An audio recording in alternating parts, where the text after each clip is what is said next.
Hello guys, welcome to Percy Jackson. So in this video, we will see, what if Percy read the Naruto Reborn as New Devil God in world of Percy Jackson and got harem. If you enjoy these kinds of stories, don't forget to show us some love by hitting the like button and subscribing to the channel. Your support means the world to us. Now, let's start the story. Chapter 1. The Fox God's Legacy. The scroll wasn't supposed to be there. Percy Jackson had seen enough ancient artifacts to know when something didn't belong. This scroll, bound in crimson leather with 9 golden tails embossed on its surface, definitely didn't belong in the dusty corner of Bunker 9 where Leo had sent him to find spare celestial bronze. "Hey, Leo," Percy called out, his voice echoing against the cavernous walls. "Did you know about this weird scroll thing?" No answer. Leo was probably too engrossed in whatever contraption he was building to hear him. Percy crouched down, the familiar weight of riptide in his pocket a reassurance as he studied the object.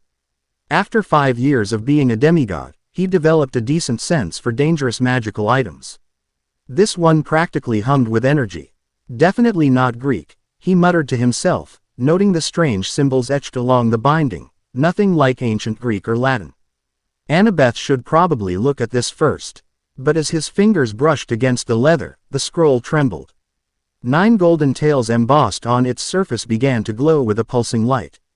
Percy tried to pull away, but the scroll unraveled itself. The parchment inside revealing intricate designs centered around a stylized fox with 9 tails. "Oh, come on," Percy groaned, already anticipating the trouble. Not again. The symbols on the parchment began to swirl, literally moving across the page like living ink. Percy knew he should drop it, run, get help, all the sensible things experience had taught him. Instead, he found himself transfixed as the characters rearranged themselves into English. "To the one worthy of the Maelstrom's legacy. Blood of the sea meets spirit of the storm." A sharp pain lanced through Percy's right palm. He hissed, trying to drop the scroll, but his hand wouldn't obey. The pain spread up his arm, a burning sensation that reminded him of holding the river Styx, but different, more like energy than agony. "Leo, anybody!" Percy shouted, falling to his knees as golden red energy began to swirl around him. The air crackled with electricity, and the ground beneath him trembled.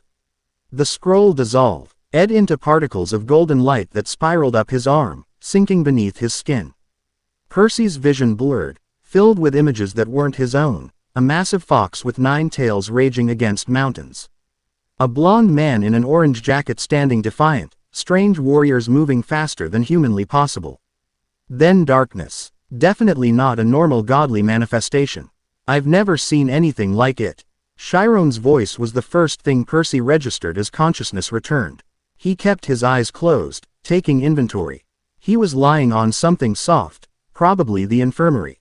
No pain, which was surprising, but he felt different. Like his skin was too tight, or maybe like he was wearing someone else's body. "His vital signs are off the charts," Will Solace was saying. "Heart rate, brain activity, everything. But he's not in distress. It's like he's been supercharged. The scroll is completely gone." Annabeth's voice, closer than the others. Percy could tell from her tone that she was in full analysis mode. "Dissolved." According to Leo, there was a massive energy spike throughout Bunker 9. When they found Percy, he was surrounded by some kind of golden red aura that faded as they approached. Percy decided it was time to announce his return to the world of the conscious. "Guys, I'm awake," he said, opening his eyes. "And I can hear everything you're saying." 3 faces turned toward him. Annabeth, her gray eyes intense with worry and curiosity, Will, already reaching for a penlight to check his pupils, and Chiron, whose ancient eyes held a new level of concern. "Percy." Annabeth was immediately at his side, her hand finding his. "How do you feel?" "Like I drank 10 espressos and then got hit by Zeus's master bolt, but in a good way." Percy attempted to sit up and found it surprisingly easy. Too easy. He practically sprang upright. "Whoa," Will said, stepping back. "Take it easy." "I feel fine," Percy insisted. "Better than fine, actually. Just weird." Chiron wheeled closer to the bed. "Percy, what exactly happened with that scroll?"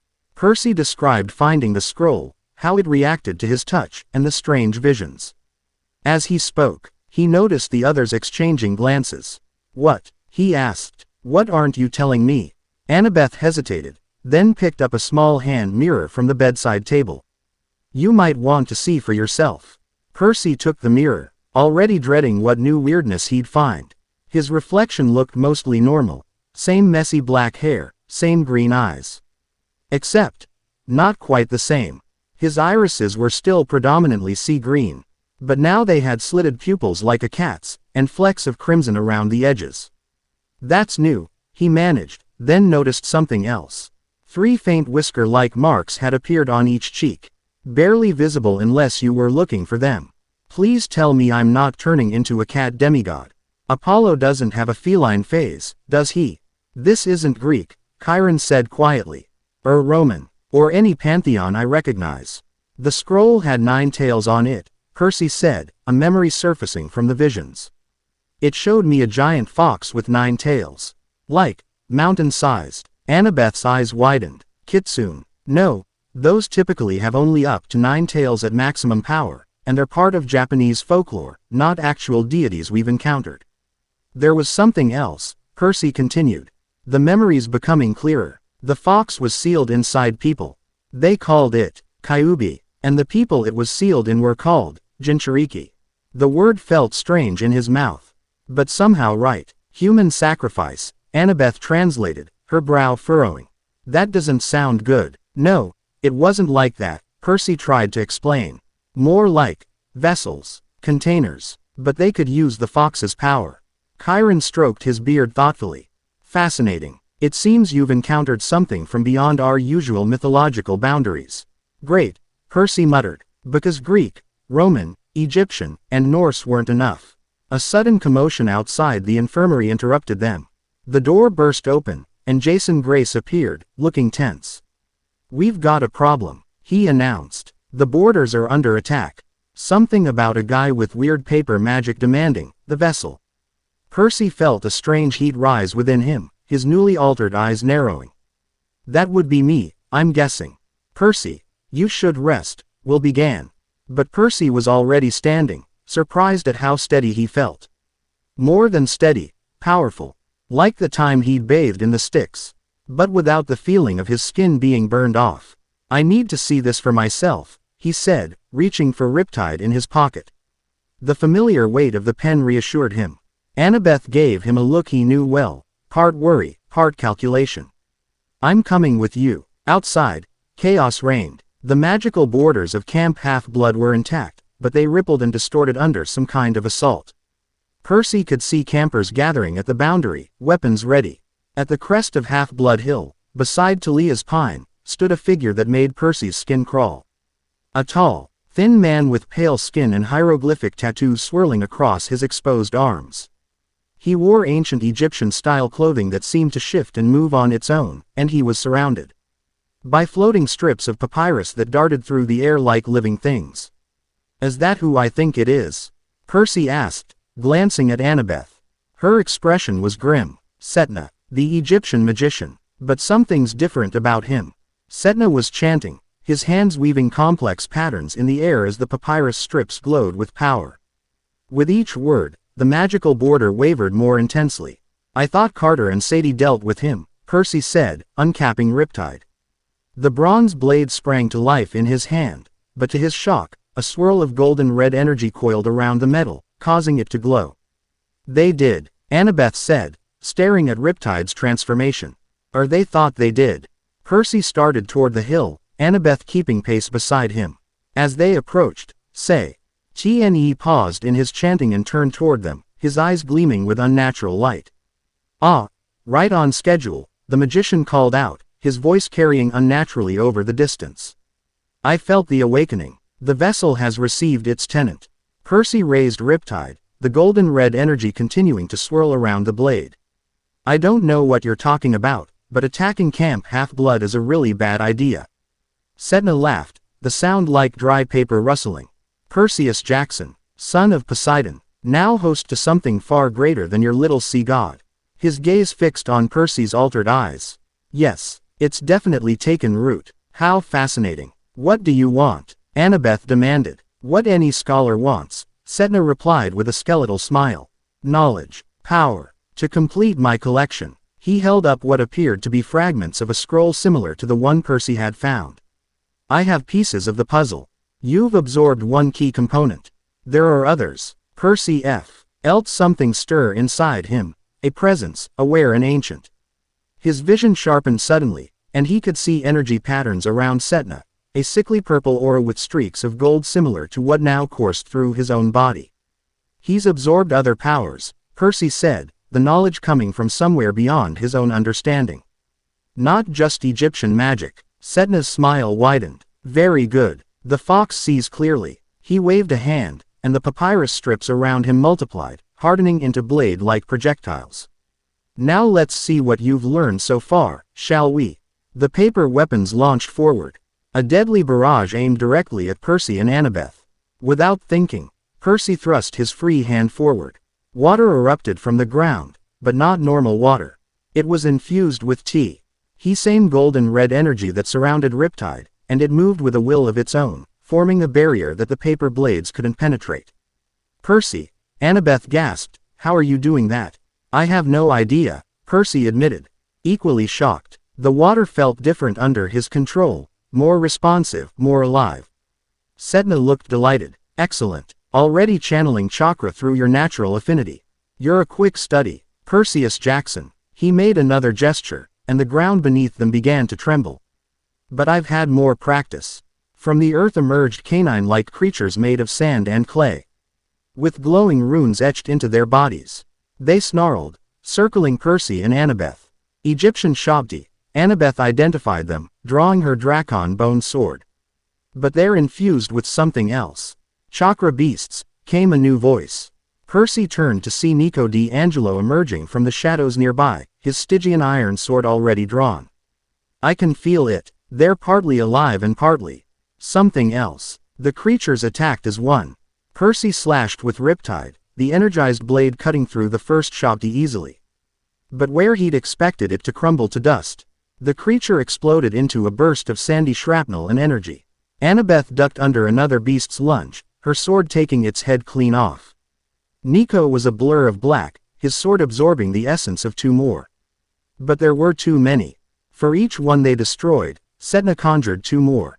Percy could feel the strange energy, chakra, Setna had called it, building inside him, responding to the danger.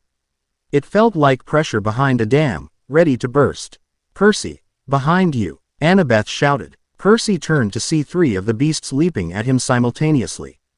There wasn't time to swing Riptide. Acting on pure instinct, he channeled the building pressure within him through his free hand. Get back, he yelled, and a shock wave of golden red energy exploded outward from his palm. The creatures were blown apart, along with a 10-foot circle of grass around him. The unexpected display of power left everyone momentarily frozen, Percy included. Setna recovered first, his eyes alight with satisfaction. Perfect. The Kyuubi's power responds to emotion, especially danger and anger. You're a natural vessel, Perseus Jackson.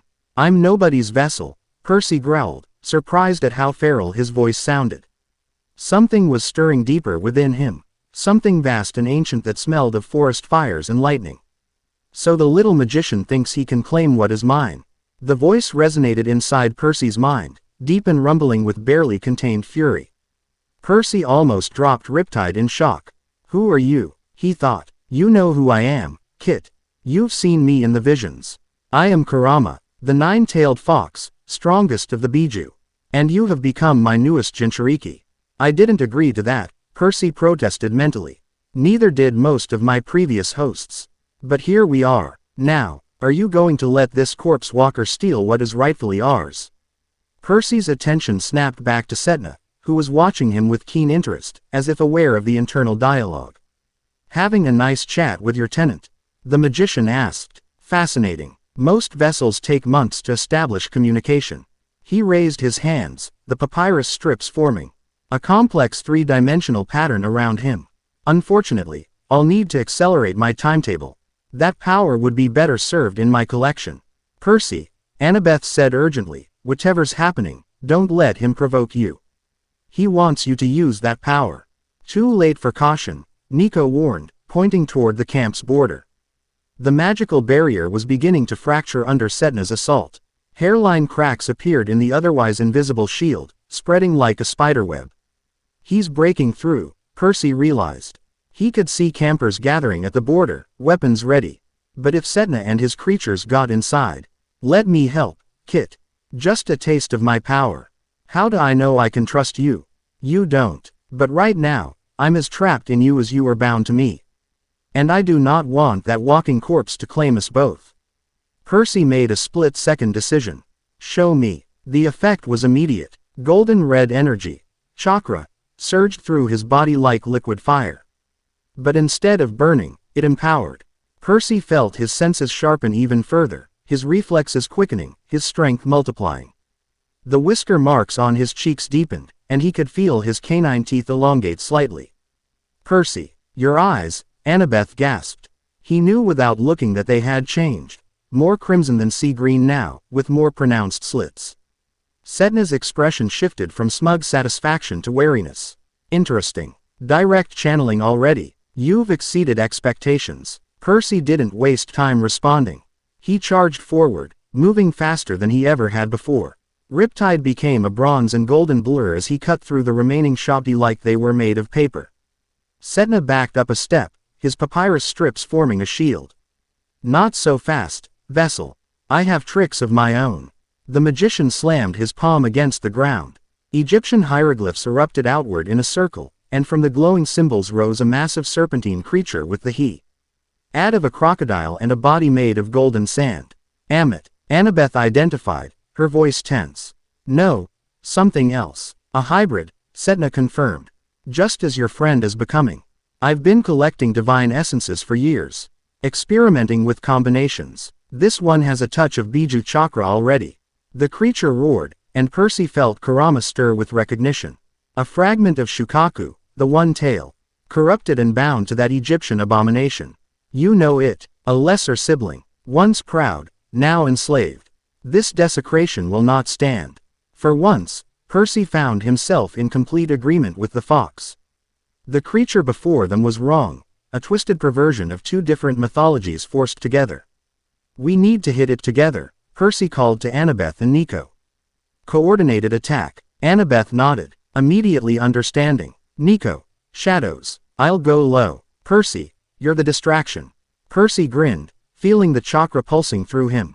Distraction is my specialty. He charged directly at the hybrid monster, drawing its attention. The creature snapped its massive jaws, but Percy was too quick now, leaping over the attack with enhanced agility. In midair, he slashed with Riptide, drawing a golden gash across the beast's snout. It roared in pain and fury, focusing entirely on Percy, which was exactly the plan. From behind, Nico had melted into the shadows, reappearing on the creature's back. His Stygian iron blade plunged deep into the golden sand, absorbing the corrupt energy animating it.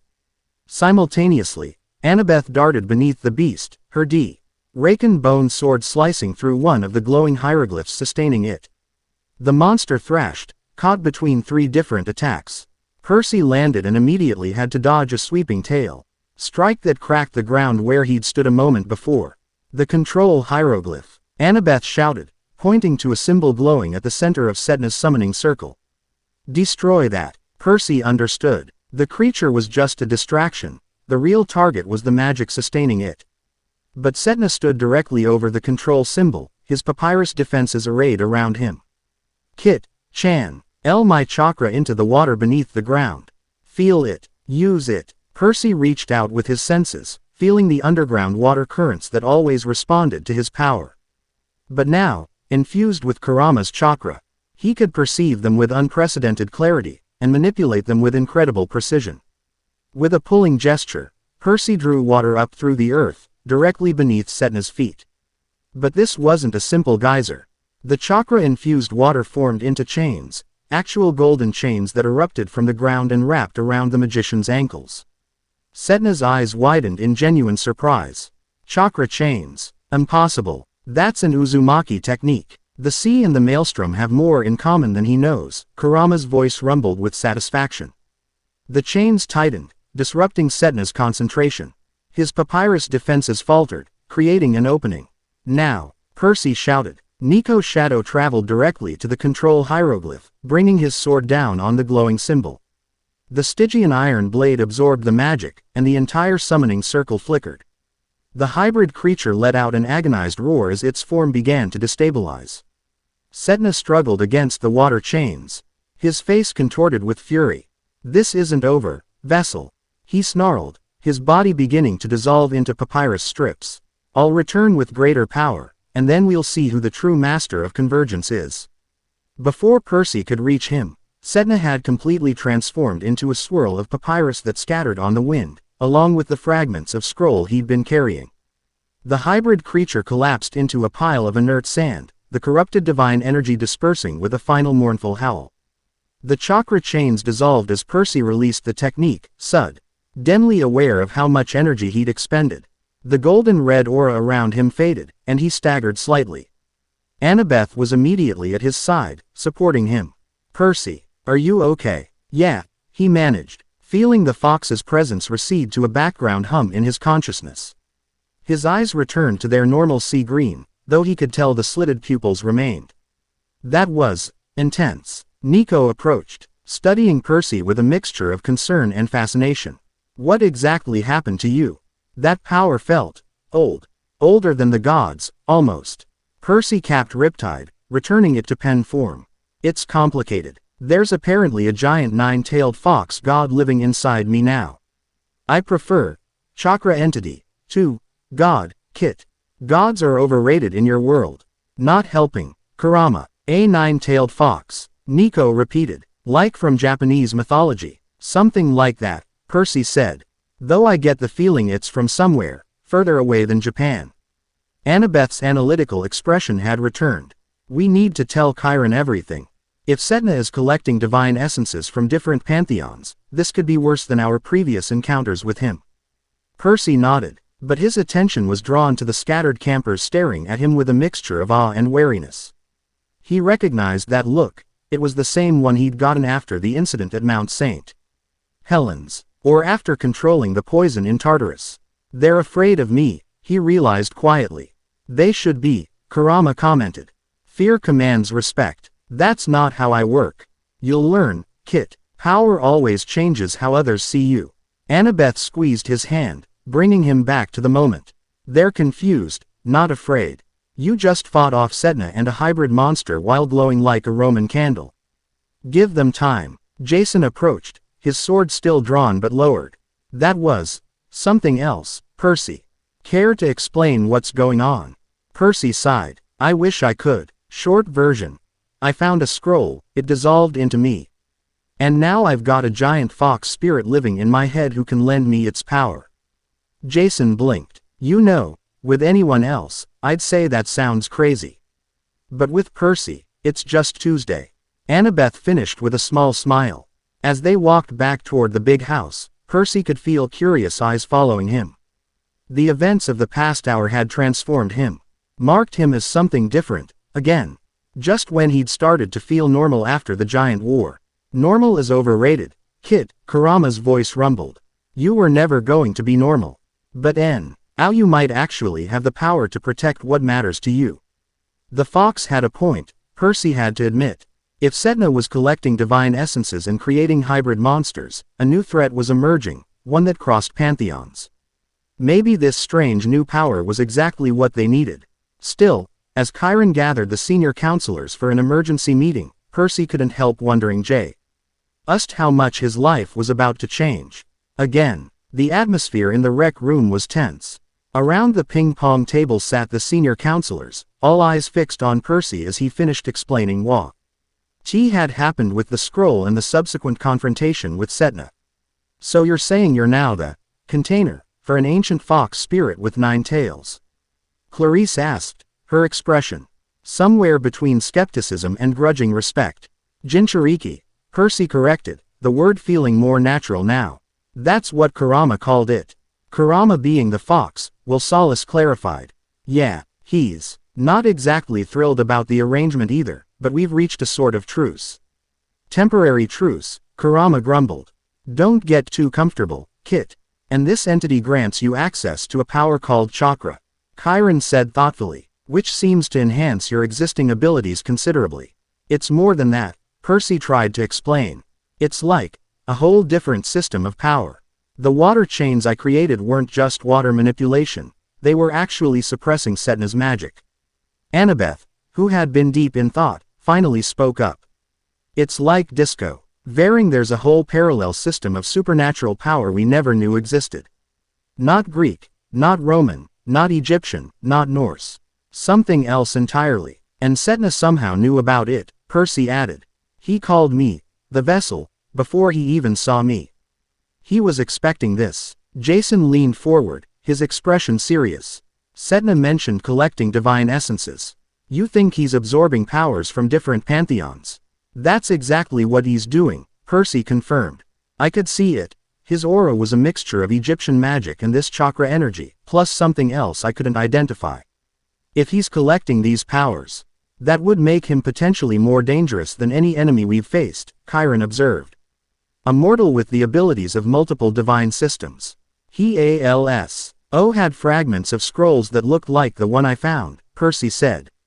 He mentioned wanting to complete his collection. Which means there are more out there, Annabeth concluded.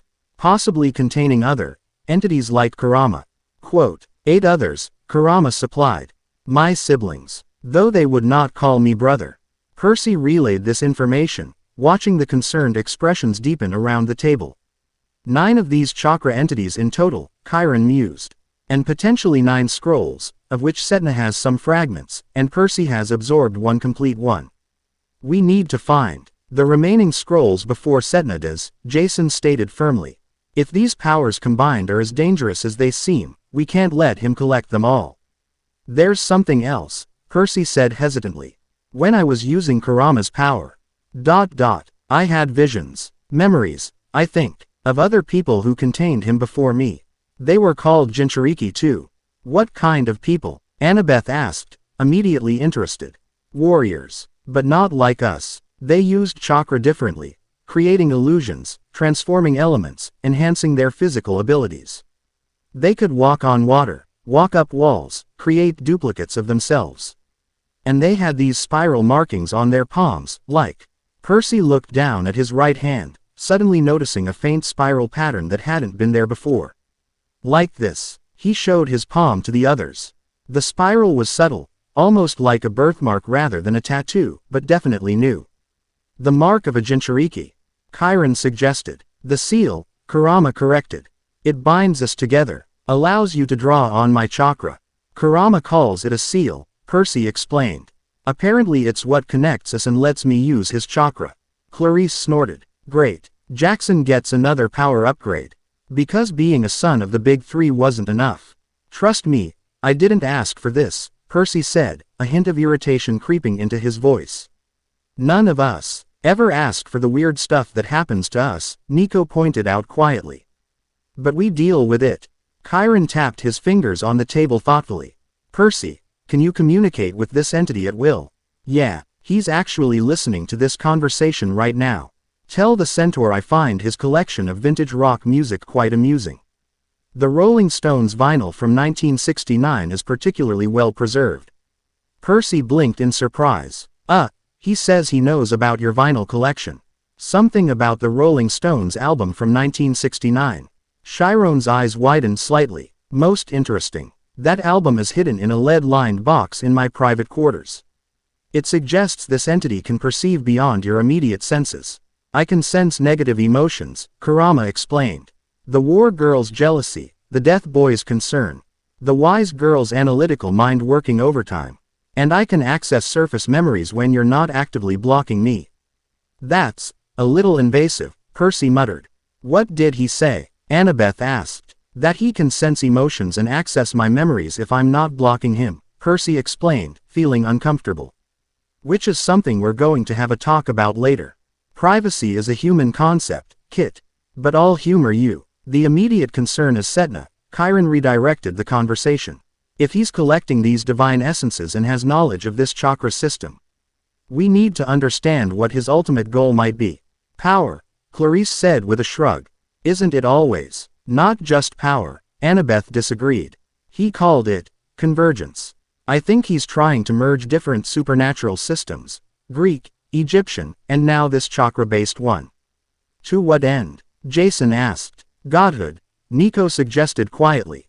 If he could harness the fundamental power sources of multiple pantheons. The implication hung heavy in the air. We need to contact Carter and Sadie Kane, Percy decided.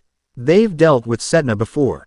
And we should reach out to Magnus too. If Setna is collecting powers from different pantheons, Norse might be on his list as well.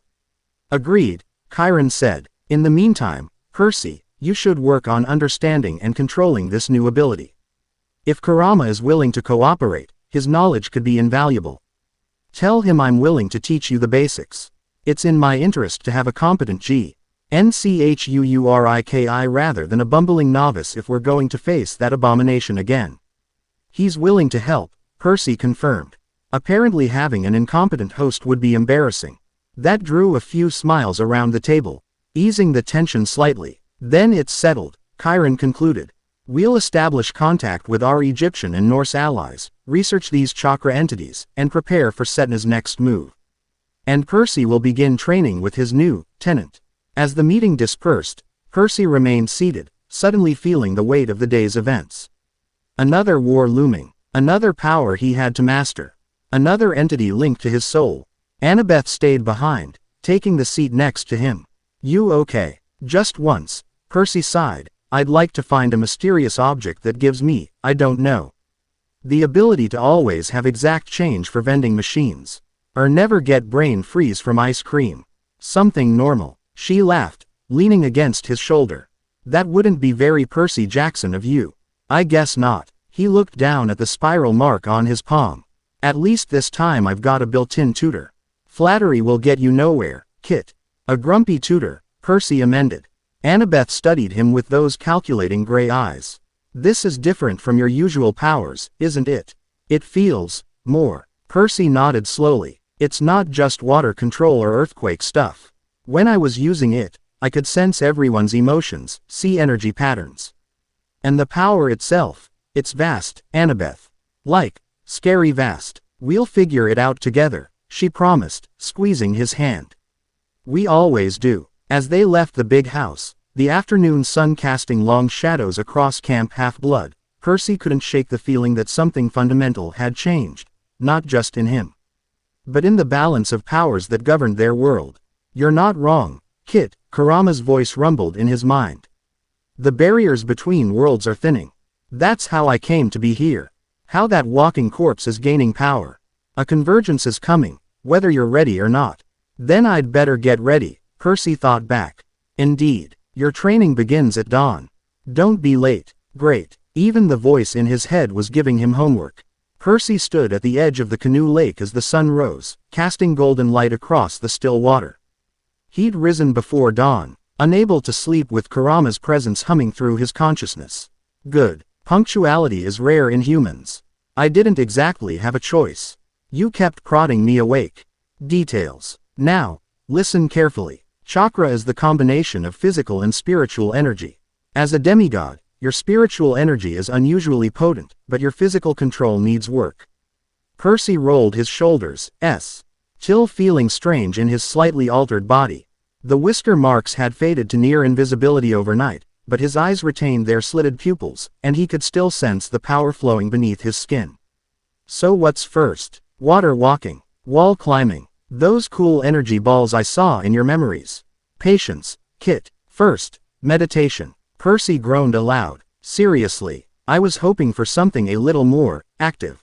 Your ADHD makes focusing difficult, which is precisely why you need meditation. Sit. Reluctantly, Percy sat cross-legged at the water's edge, his fingers absently trailing in the cool surface. Close your eyes. Feel the energy within you.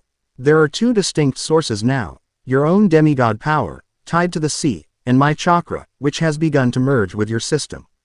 Percy closed his eyes, focusing inward. Sure enough, he could sense the familiar pull of the ocean that had always been part of him.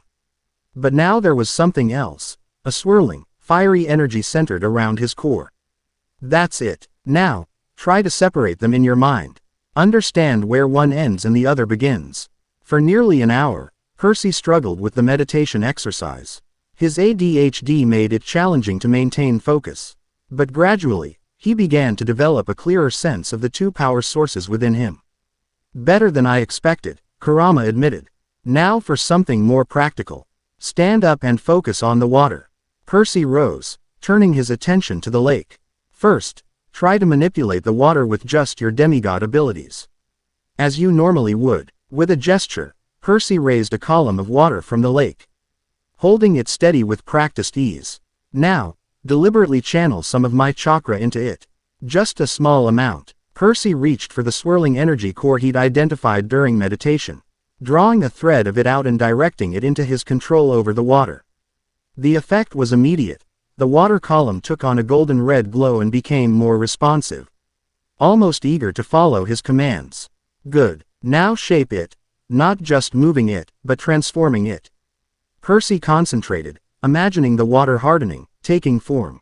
To his surprise, the chakra fused water began to solidify into crystal-like structures while remaining liquid in nature, an impossible physical state that defied normal laws.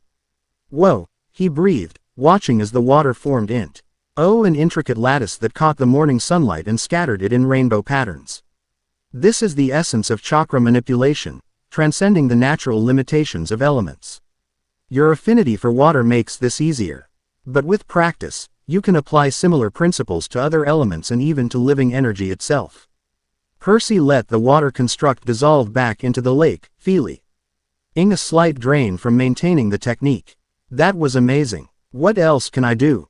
Patience, Kit. Mastery takes time, but perhaps one more demonstration. Under Kurama's guidance, Percy practiced focusing chakra to different parts of his body. When channeled to his feet, he found he could walk across the surface of the lake as easily as solid ground. When focused in his muscles, his strength and speed increased dramatically. This is incredible, Percy said, leaping 20 feet into the air and landing lightly on the water's surface. It's like having superpowers on top of demigod abilities. It's not without cost. Using chakra depletes your energy reserves, and overuse can damage your body. My presence accelerates your healing, but you're still limited by your human physiology. Percy practiced for another hour, learning basic chakra control exercises. By the time other campers began stirring, he had mastered water walking and was working on infusing small amounts of chalk raw into Riptide to enhance its cutting power. There you are, Annabeth's voice called from the shore. She stood watching him with a mixture of fascination and concern. Been up long? Percy deactivated the chakra flow and walked back to land. Since before dawn. Kurama's a demanding teacher. I haven't even started being demanding yet. Annabeth studied him. Your eyes are different again. More orange than green right now. It happens when I'm actively using chakra, Percy explained. I can feel the change, like a shift in perception. Everything becomes clearer, sharper. Chiron wants us at the big house, she said. He's made contact with Carter and Sadie. They're on their way, already. That was fast. Apparently they've been tracking strange magical disturbances for weeks. And they heard about Sedna's appearance here. They dropped everything. As they walked toward the big house, Percy filled Annabeth in on his morning training session. So basically, this chakra can enhance everything you already do. Plus add new abilities entirely, she summarized. That's the simplified version, yeah. Kurama says I've barely scratched the surface. Indeed, your water abilities provide an excellent foundation. But true mastery includes transformation, illusion, and physical enhancement techniques that would take years to perfect. Years we might not have if Sedna is collecting these powers. A valid point. We'll focus on combat applications first, then. They arrived at the big house to find Carter and Sadie Kane already seated with Chiron on the porch. The Egyptian magicians looked much as Percy remembered them, Carter with his serious expression and Kopesh sword strapped to his back, Sadie with her colorful streaks in her hair and combat boots. Percy Jackson, Carter greeted him, standing to clasp his hand. Then he paused, eyes widening slightly. Your eyes. Yeah. That's new, Percy acknowledged. Part of a whole package deal I didn't sign up for. Chiron was just filling us in. Sadie said, studying Percy with undisguised curiosity. Nine-tailed fox god living in your head, How's that working out for you? I like this one. She has spirit. He says he approves of you. Percy told Sadie, who grinned. Of course he does. I'm delightful. What can you tell us about Setna? Annabeth asked, bringing them back to business. We thought you had contained him. Carter's expression darkened. So did we. After our last encounter, we sealed him in a special prison tomb reinforced with 7 layers of binding spells. But about 3 months ago, the seals were broken from the outside. From the outside, Chiron repeated. Someone released him deliberately. That's our theory, Sadie confirmed. The damage to the seals showed a systematic approach, not a breakout. Someone knew exactly how to dismantle our magic. Any ideas who? Percy asked. Carter shook his head. None. But shortly after, we began detecting unusual magical distu. Our bances. Hybrid energy signatures combining Egyptian magic with something unfamiliar. Chakra. Percy supplied. That's what this energy is called. Right. Carter nodded. These disturbances have been appearing worldwide, concentrated around sites of significant mythological importance, not just Egyptian, but Greek, Roman, Norse, even some Mesopotamian and Mesoamerican locations. He's collecting power from every pantheon he can find, Annabeth concluded, her expression grim. And creating hybrid entities, Percy added, remembering the creature from yesterday's battle. Mixing aspects from different mythologies. Which should be impossible, Sadie emphasized. Different magical systems aren't supposed to be compatible. It's like trying to run Windows software on a Mac. Without an interpreter, it just doesn't work. Yet Setna is doing it, Chiron observed. Creating a unified system that draws from multiple sources. That's what this chakra must be, Annabeth realized, her eyes lighting up with understanding. It's not just another type of magic, it's a universal energy that can interface with different divine systems. Smart girl, Kurama commented. She's not far off. Chakra is the original energy that flows through all living things. Your pantheon simply developed different methods of manipulating it over time. Percy relayed Kurama's explanation, watching comprehension dawn on their faces. So this fox entity, Carter began. Kurama, Percy corrected. Kurama, Carter amended. He's saying that all are different magical systems, Egyptian, Greek, whatever. They're all just different applications of the same fundamental energy. Essentially, yes, Percy confirmed, drawing on Kurama's knowledge. Though they've evolved separately for so long that they become distinct systems with different rules and limitations. And Setna is trying to bring them back together, Sadie said, creating a hybrid system that transcends those limitations. That old make him more powerful than any mortal has ever been, Carter said quietly. Possibly more powerful than the gods themselves, if he could master it fully. A sobering silence fell over the group. We need to find these scrolls before he does, Annabeth finally said. If there are 8 more like the one Percy found, each containing an entity like Kurama. Not like me, Kurama interrupted with a hint of pride. None are quite like me. But my siblings are powerful in their own ways. Then Setna could potentially gain access to all that power, Annabeth finished. Or worse, Percy added. Create more of those hybrid monsters by combining the chakra entities with creatures from our pantheons. We've already reached out to Magnus and the Einherjar, Chiron informed them. They're on alert for any unusual activity in the 9 worlds. What about the scrolls themselves? Carter asked. Any idea where they might be hidden? Percy closed his eyes, consulting with Kurama. Any thog. HTS on where your siblings' scrolls might be. I was sealed and transported here without context, Kit. But if I were to guess, places of natural power corresponding to each Biju's affinity. Shukaku is sand and wind, so perhaps a desert. Matabi is fire, so a volcano. Isobu is water, so the deep ocean. And so on. Percy shared this theory with the others. That gives us somewhere to start, Carter said. We can cross-reference sites of unusual magical activity with locations matching those elemental affinities. We'll need to split up, Annabeth suggested. Cover more ground. Agreed, Chiron said. But first, Percy should continue developing his understanding of this new power. If we're to face Setna and whatever hybrid entities he creates, we'll need every advantage. I can help with that, Carter offered. Egyptian magic also involves channeling energy through the body. There might be similarities in the techniques. And I've got contacts who might know something about fox spirits, Sadie added. Worth checking if there are any historical references to beings like Kurama in our world. Percy felt a wave of gratitude for his friend's support. Despite the strangeness of his situation, they were treating it as just another challenge to overcome together. You have loyal companions, Kit. A rare thing. They're the best, Percy agreed silently. The meeting continued. As they formulated a plan of action, research into the nature of chakra and the Biju entities, locating potential scroll hiding places, and preparing defenses against Setna's next attack. By midday, Percy found himself back at the canoe lake, this time with both Annabeth and Carter watching as he demonstrated the chakra techniques he'd learned so far. The water manipulation is similar to Egyptian water magic, Carter observed as Percy formed another crystalline structure from chakra-infused water. But more direct somehow. Less ritual, more raw control. Kurama says chakra bypasses the need for external tools or invocations, Percy explained. It's internal energy projection rather than calling on external forces. That would make it potentially faster in combat situations, Annabeth noted. Her analytical mind always focused on practical applications. No need to recite spells or use implements.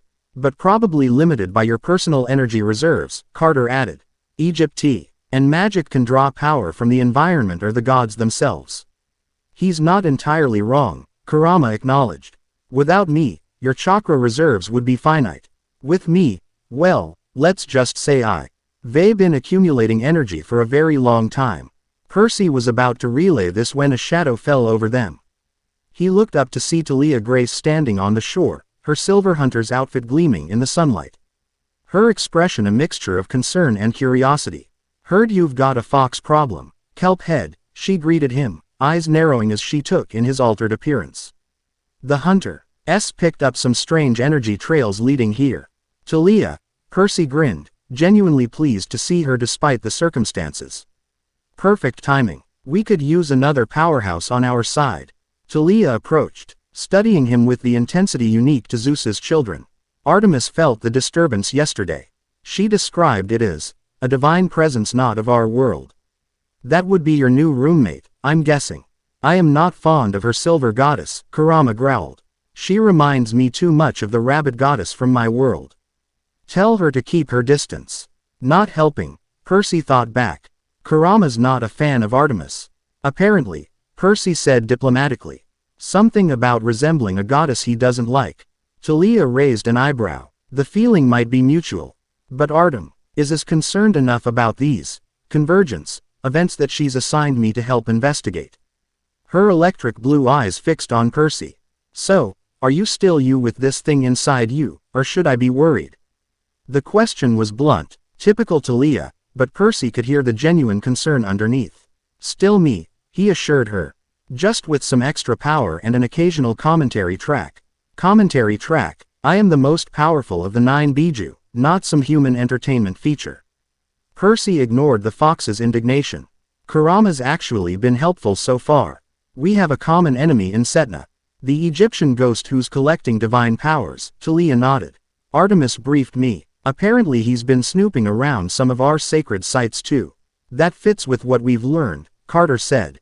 He's targeting places of power across multiple pantheons. Which is why we're coordinating a response across our allies, Annabeth added. Greek, Roman, Egyptian, Norse, and now the hunters. And me with whatever this chakra system is, Percy finished. Talia grinned suddenly, the expression reminding Percy why they'd been friends despite their occasional rivalry. So, Kelp had got himself another power-up. Let's see what you can do with it. Is that a challenge, Pinecone face? You bet it is. Sparring match, you and me. I want to see these new tricks of yours firsthand. Except, Kurama urged, sounding unexpectedly eager, it will be good practice controlling my chakra in combat without causing lethal damage. You just want to show off, Percy accused. Perhaps, but it's still valuable training. You're on, Percy agreed. Just lightning versus water and chakra, though. No fox transformation or anything crazy. Fox transformation, Talia repeated, looking intrigued. It's complicated, Percy said, and not something I'm ready to try yet. Wise decision, Kit. That level of chakra manifestation requires significant preparation. They moved to the practice arena, drawing a small crowd of curious campers as word spread that Percy and Talia were going to spar. Percy could hear the murmurs about his changed eyes and the whisker marks. T had begun to reappear as he channeled small amounts of chakra in preparation. Clarice appointed herself referee, clearly enjoying the prospect of watching two of the camp's most powerful demigods go at each other. Standard rules. No maiming, no killing, fight continues until surrender or clear victory. Ready. Percy uncapped Riptide, feeling the familiar balance of the sword as it expanded. Across the arena, Talia activated Aegis, her terrifying shield spiraling open, and drew her spear, which crackled with electricity. Ready, they confirmed in unison. Begin, Clarice shouted, stepping quickly out of the way. Talia moved first, darting forward with her hunter's speed, spear thrust ahead of her. Percy sidestepped, enhanced reflexes allowing him to move just fast enough to avoid the electrically charged tip. Channel chakra to your feet for speed, to your arms for power. Let it flow naturally. Percy followed Kurama's advice, feeling the energy spread through his body. He countered with a swing of Riptide, not aiming to hit Talia directly but to force her to block with Aegis. The clash of celestial bronze against the magical shield sent sparks flying. Usually, Percy would have felt the impact jar up his arm, but with chakra reinforcing his muscles, he barely registered it. Not bad, Talia acknowledged, pushing back against him.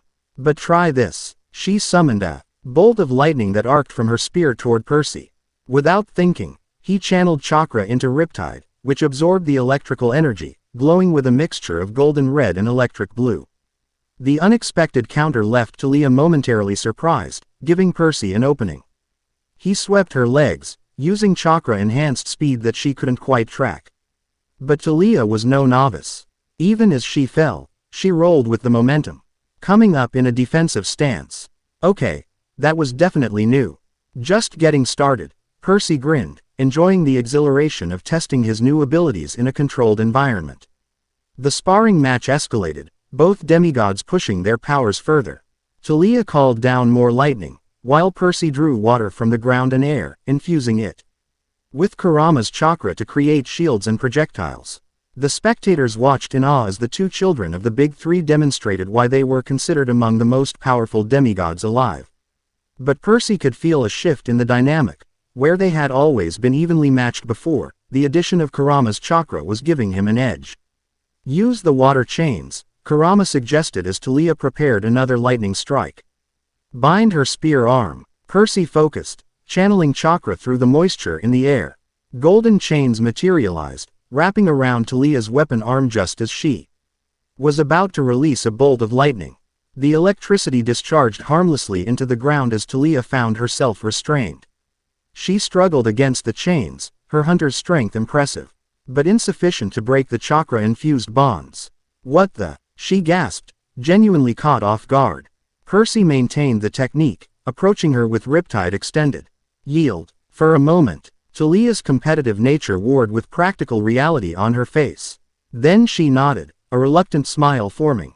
I yield. This time, Percy released the chakra chains, which dissolved into droplets of water that fell harmlessly to the arena floor. That was impressive, Talia admitted as Percy helped her up. Those chain things are new.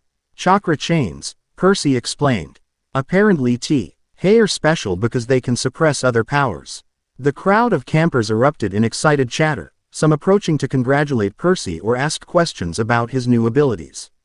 But he noticed others hanging back, their expressions wary or uncertain. As the excitement died down and people began to disperse, Talia pulled Percy aside. That fox thing is really boosting your powers, huh? Yeah, Percy admitted. It's kind of scary how much stronger it makes me. Talia's expression grew serious. Just be careful, Percy. Power like that, it can change people. I'm still me, Talia. I know. Just keep it that way. Okay. Her electric blue eyes held genuine concern. I've seen what happens when people get too much power too quickly. She fears what she doesn't understand, Kurama commented. But her concern is not without merit. Many Jinchuriki have been corrupted by their power, or broken by it. I won't be one of them, Percy promised silently. I've got good friends to keep me grounded, he told Talia. Including you. She punched his arm, hard enough that he would have bruised without the chakra reinforcing his body. Damn right you do, and I won't hesitate to zap some sense into you if that fox makes you go power crazy. I'd expect nothing less, Percy laughed. As they walked back toward the big house, where Chiron was coordinating their investigation into the scattered scrolls. Percy felt a strange mix of concern and hope. The power flowing through him now was greater than anything he'd experienced before, even bathing in the Styx. But with it came new responsibilities and dangers. Setna was out there, collecting divine essences, creating monstrous hybrids, and pursuing some ultimate convergence of powers. And somehow, Percy had become central to stopping him, not just as a demigod son of Poseidon, but as the Jinchuriki of the nine-tailed fox. We have much to do, Kit, Kurama rumbled in his mind. The walking corpse will return, stronger than before.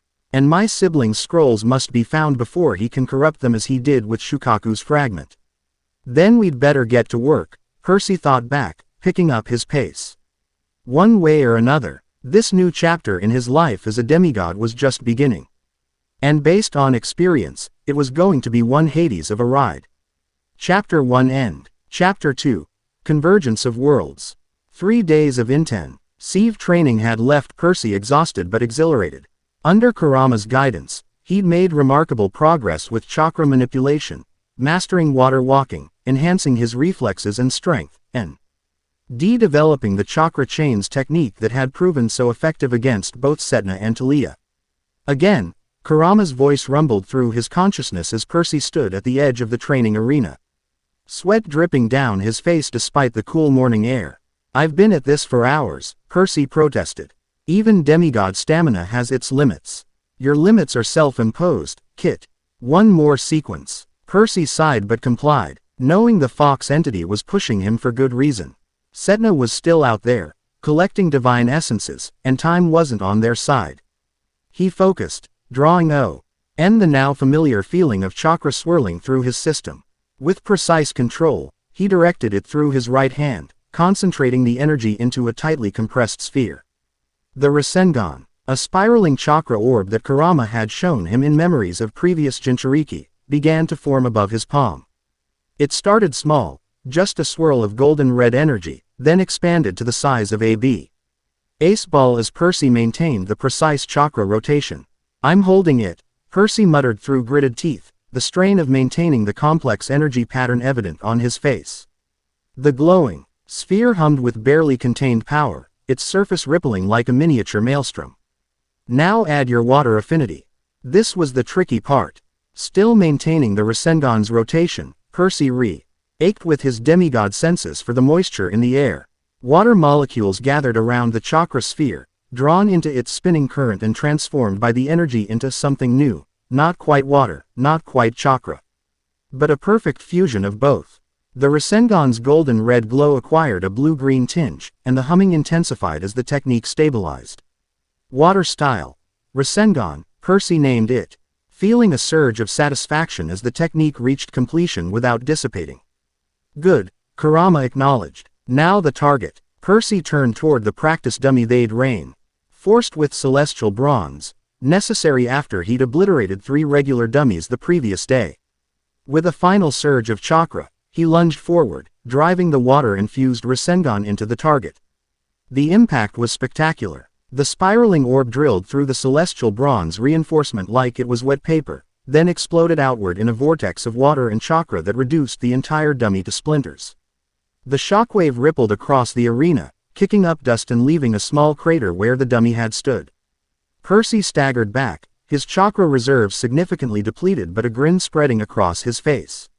That was awesome. Acceptable, Kurama corrected, though Percy could sense the fox's satisfaction. Your control is improving. The water affinity makes the technique uniquely yours, more focused than a standard Rasengan, and more destructive against certain types of enemies. What types? Fire-based opponents, divine entities with solar or flame affinities, and those utilizing certain kinds of magic that your water chakra disrupts, like what you saw with Setna. Percy flexed his right hand, the spiral seal momentarily glowing before fading back to a subtle mark. It still drains me too quickly. Though, I could maybe use that technique twice in battle before being completely wiped out. Your chakra network is still adapting to my presence. With time, your capacity will increase. Time we might not have, Percy reminded the fox, picking up a water bottle and taking a long drink. Footsteps approached from the direction of the big house, and Percy turned to see Annabeth jogging toward him. A tablet in her hand and an excited expression on her face. "We found something," she called as she approached. "You need to see this." "Found what?" Percy asked, meeting her halfway. "One of the scrolls." "Maybe." Annabeth nodded, tapping at her tablet screen. "Carter and Sadie have been cross-referencing sites of unusual magical activity with the elemental affinities you mentioned. Look at this pattern." She handed him the tablet, which displayed a global map marked with pulsing dots of various colors. "The red ones are confirmed chakra signature detections," she explained. "The blue are traditional divine power sources, temples, natural formations tied to gods, things like that." "Notice anything?" Percy studied the map. The red dots were scattered across the world, but with clear concentrations in certain regions. And in many cases, they overlapped directly with the blue markers. The chakra signals are appearing at places already tied to existing pantheons, he realized. "As I suspected," Kurama commented. "The barriers between worlds weaken at points of existing spiritual significance." "Exactly," Annabeth confirmed, reclaiming the tablet. "And there's a pattern to the types of locations. Look at this one in Arizona.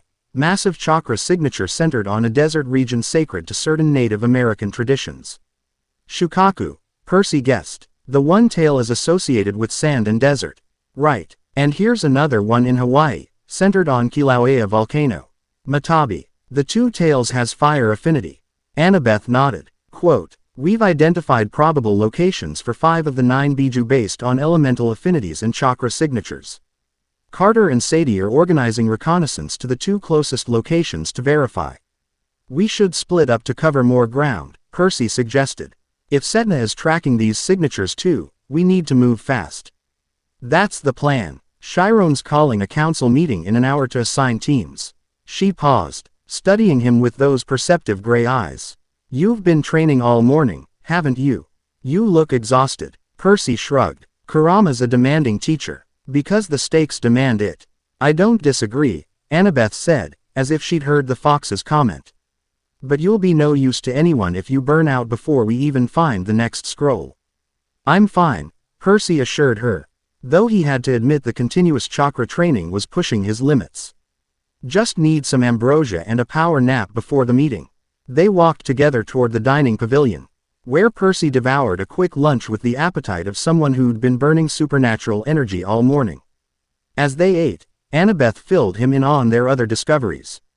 The Egyptian magicians in Brooklyn House have been searching their archives for any references to cross-pantheon events in the past, she explained. They found some interesting precedents, times when the walls between mythological realms thinned, allowing limited crossover. "Like when Carter and Sadie worked with us against Setna before," Percy recalled. "Similar, but on a larger scale. According to their oldest texts, there are cosmic cycles when realms naturally drift closer together. They call it the convergence of spheres. That aligns with what I experienced," Kurama noted. "A thinning of barriers had allowed my essence to be transported here." Percy relayed the fox's comment, and Annabeth nodded thoughtfully. "The timing fits. According to the Egyptian calculations, we're entering a convergence CE period now, one that only happens every 1,000 years or so. The last major one apparently coincided with the height of ancient Egypt's interactions with other pantheons. So the walls between worlds are getting thin, allowing things like chakra and Biju to cross over," Percy summarized. "And Setna is taking advantage of it to collect powers from everywhere he can." "Precisely. But it also means we might be facing threats from multiple mythological systems simultaneously. The Egyptians have already reported sightings of creatures that don't match any known classification in their bestiary." "Great," Percy sighed, because dealing with one pantheon's worth of monsters wasn't enough. They finished lunch and headed to the big house, where the war council was gathering. in addition to the usual cabin counselors. Carter and Sadie Kane were present, along with Talia representing the Hunters of Artemis, and a shimmering iris message connecting them to Magnus Chase and his Einherjar allies in Boston. Percy, Annabeth, Chiron greeted them as they entered. Just in time. We were about to begin. Percy took his seat, noting the tension in the room. Maps and documents covered the ping-pong table, and everyone looked grim. As you've all been briefed, Chiron began, we're facing a threat that spans multiple pantheons.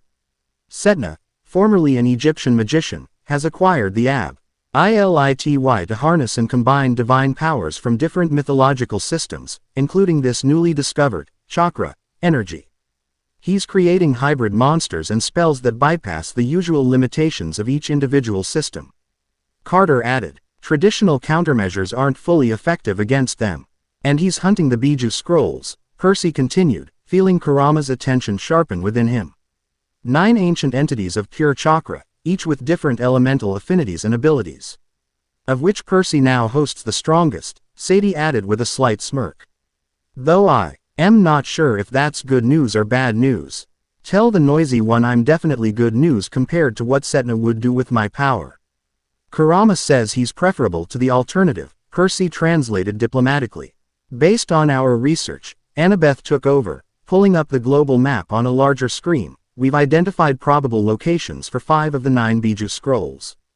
The patterns suggest they've been drawn to sites of existing divine power corresponding to their elemental natures. She highlighted the locations one by one. A desert in Arizona, the active Kilauea volcano in Hawaii, a deep ocean trench near Japan, a mountain range in Norway, and a dense rainforest in Brazil. We need to secure these scrolls before Setna can claim them, Chiron stated. That means sending teams to each location. Some of these are in our territories, Magnus spoke up from the Iris message. The mountain site in Norway is definitely within the 9 worlds' influence. And the desert and volcano sites show traces of Egyptian divine energy, Carter added. Which means we need mixed teams, Annabeth concluded. Representatives from different pantheons working together, combining their knowledge and abilities. Precisely, Chiron agreed. Carter and Sadie have already volunteered to lead the expedition to Arizona with a team of Egyptian magicians, but they'll need Greek or Roman support as well. I'll go, Talia offered. The hunters are experienced trackers, and Lady Artemis has authorized our full cooperation in this matter. The volcano in Hawaii will require water power to counter the extreme heat. Annabeth noted. Percy would be the logical choice, but all eyes turned to Percy, who felt Kurama stir within him. We should pursue Setna directly, the fox advised. These scroll hunts are important, but the walking corpse is the immediate threat. And I sense he's planning something significant. Percy shared this perspective with the council, adding, Kurama can sense other Biju at a distance. If Setna has already acquired fragments, I might be able to track him through that connection. Chiron stroked his beard thoughtfully. A valid point. Dividing our forces is necessary. But ensuring your position to confront Setna directly could be crucial. I'll take the Hawaii mission, Frank Jong volunteered from the Roman contingent. My Shapshi, Ft. Ing should help with adapting to the volcanic environment, and Hazel's control over earth and precious metals could be useful if the scroll is buried within the volcano. And I'll join them, Sadie offered. Egyptian fire magic might help navigate the lava flows. The planning continued, with teams being assembled for each location.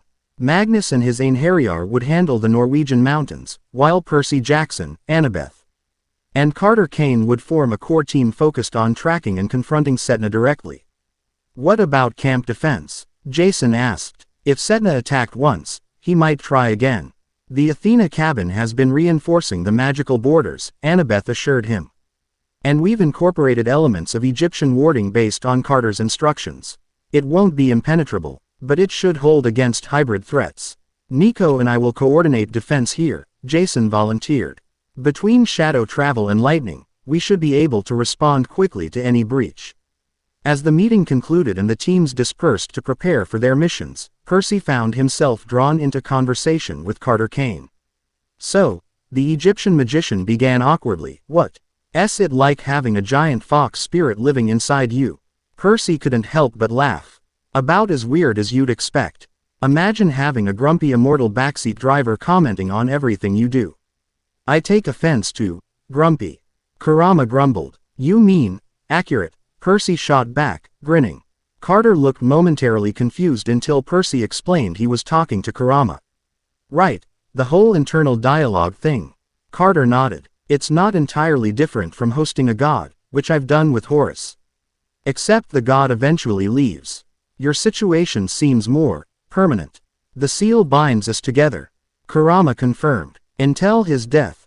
Or unless someone extracts me forcibly, which would likely kill him anyway. Percy relayed this sobering information, trying to keep his tone light.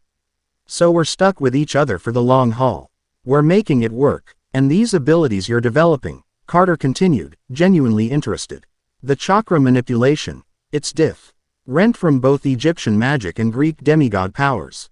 Less ritual than ours, more internal than yours. It's direct energy manipulation, Percy explained, drawing on Kurama's knowledge. No spells or incantations, no reliance on external divine sources. Just focusing and shaping the energy that flows through all living things. Fascinating, Carter mused. In theory, anyone could learn it with the right training. Unlike demigod abilities which are inherited, or Egyptian magic which requires bloodlines or specific initiations. In theory, yes, Kurama acknowledged. Though some have greater natural aptitude than others. Particularly those already connected to elemental affinities. As they continued discussing the nature of chakra and its applications, Annabeth approached with a worried expression. We just received a report from Camp Jupiter, she informed them. There's been an attack on New Rome, something similar to what we faced here, but on a larger scale.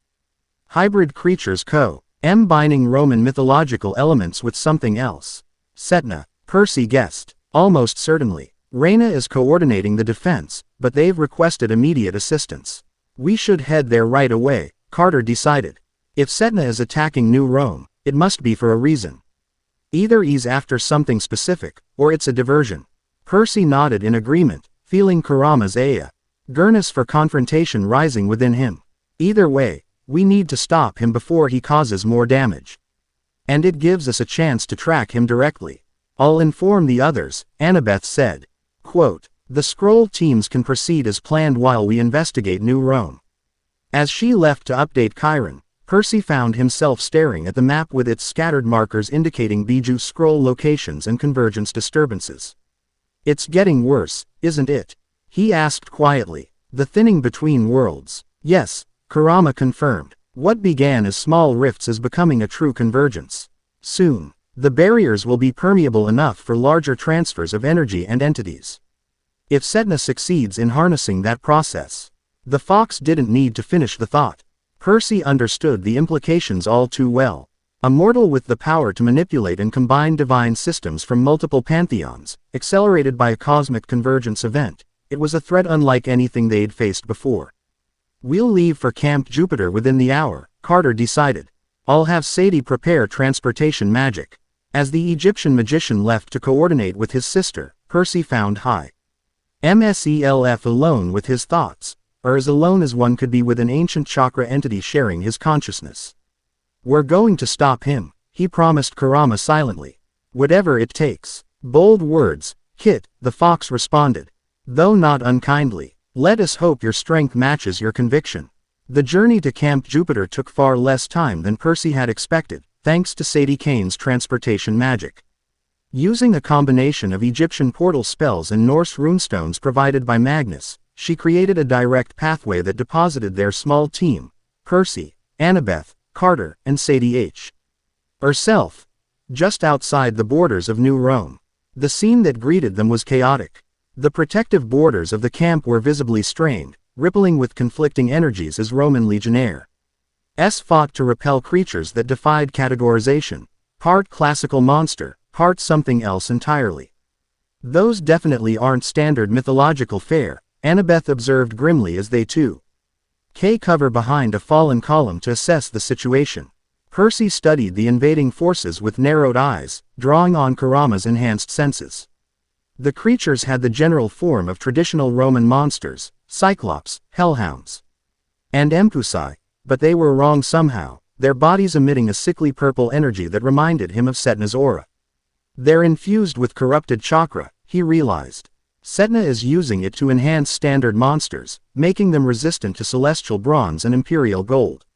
That would explain why the Roman defenses are struggling, Carter noted. Wah. Ching is a Legionnaire's Pelham bounced harmlessly off a mutated hellhound. We need to find Reyna, Annabeth decided. If anyone knows exactly what's happening, it'll be her. They fought their way through the perimeter. Percy taking point with Riptide glowing with chakra enhancement.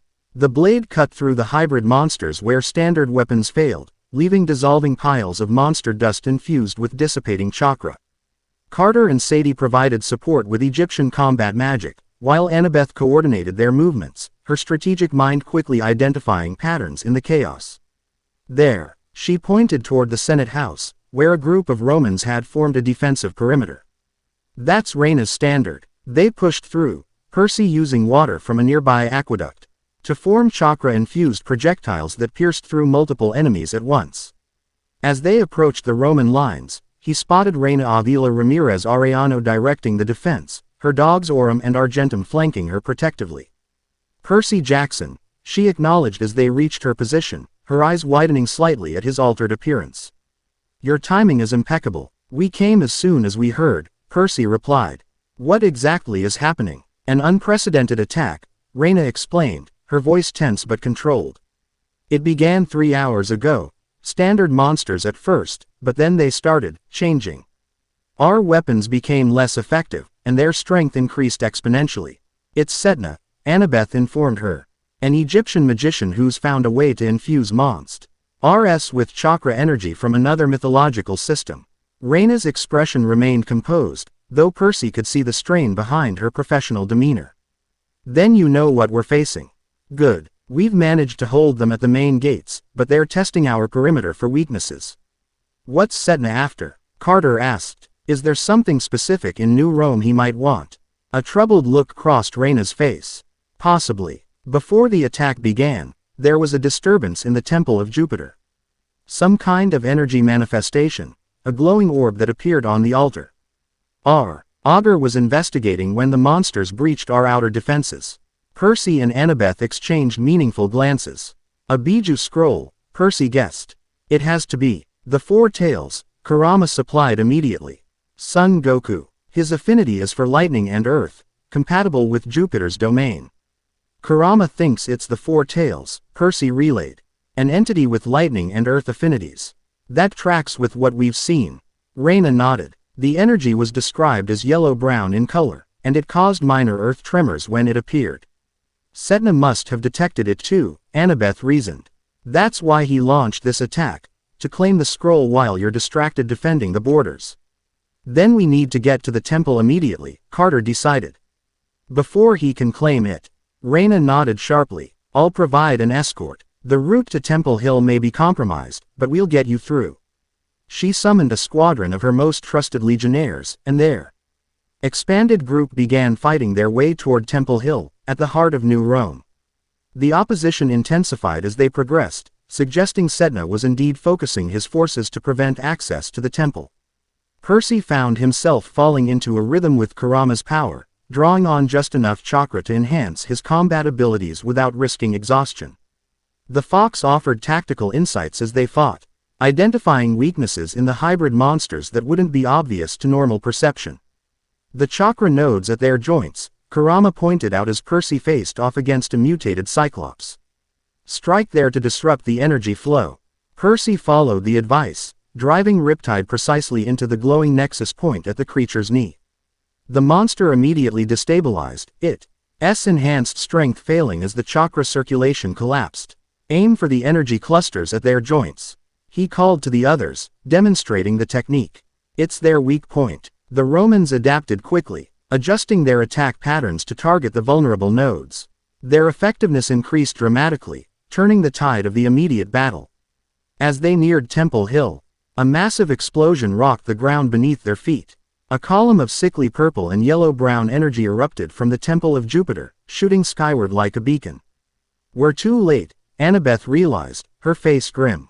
He's already there. Then we hurry, Percy decided, channeling more of Kurama's chakra to enhance his speed. Reina, secure the perimeter. We'll handle Setna. The praetor nodded, understanding the gravity of the situation. Be careful. Whatever he's doing up there is affecting our entire defensive system. The magical boundaries are fluctuating wildly.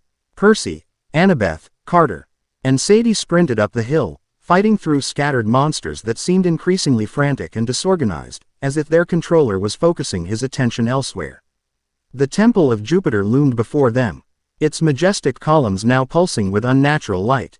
The doors had been blown off their hinges, and within, they could see a swirling vortex of energy centered on the main altar. At its heart stood Setna, his form partially translucent but more solid than during their previous encounter.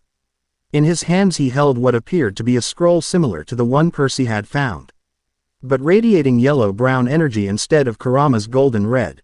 "Ah, right on schedule," the magician called out as they burst into the temple. The vessel and his friends, coming to witness history. How thoughtful. Put the scroll down, Setna, Carter demanded, his khopesh gleaming with Egyptian hieroglyphs. You have no idea what forces you're playing with. On the contrary, young Kane, Setna replied with a skeletal smile. I understand precisely what I'm doing. The convergence is accelerating, and with each Biju essence I collect, my mastery of the unified divine system grows. Percy noticed that Setna looked different from their last encounter. His form was more substantial, and patterns of energy swirled visibly beneath his semi-transparent skin, Egyptian hiero glyphs intertwined with what Percy now recognized as chakra flow lines. You've absorbed more power, Percy observed, his hand tightening around Riptide. Indeed, Setna confirmed with a grotesque bow. Since our little dance at your camp, I've acquired several more contributions to my collection, including fragments of 2 more Biju scrolls, though none as complete as the one you carry, Vessel. He has pieces of Matabi and Isobu, Kurama growled, sensing the familiar energies.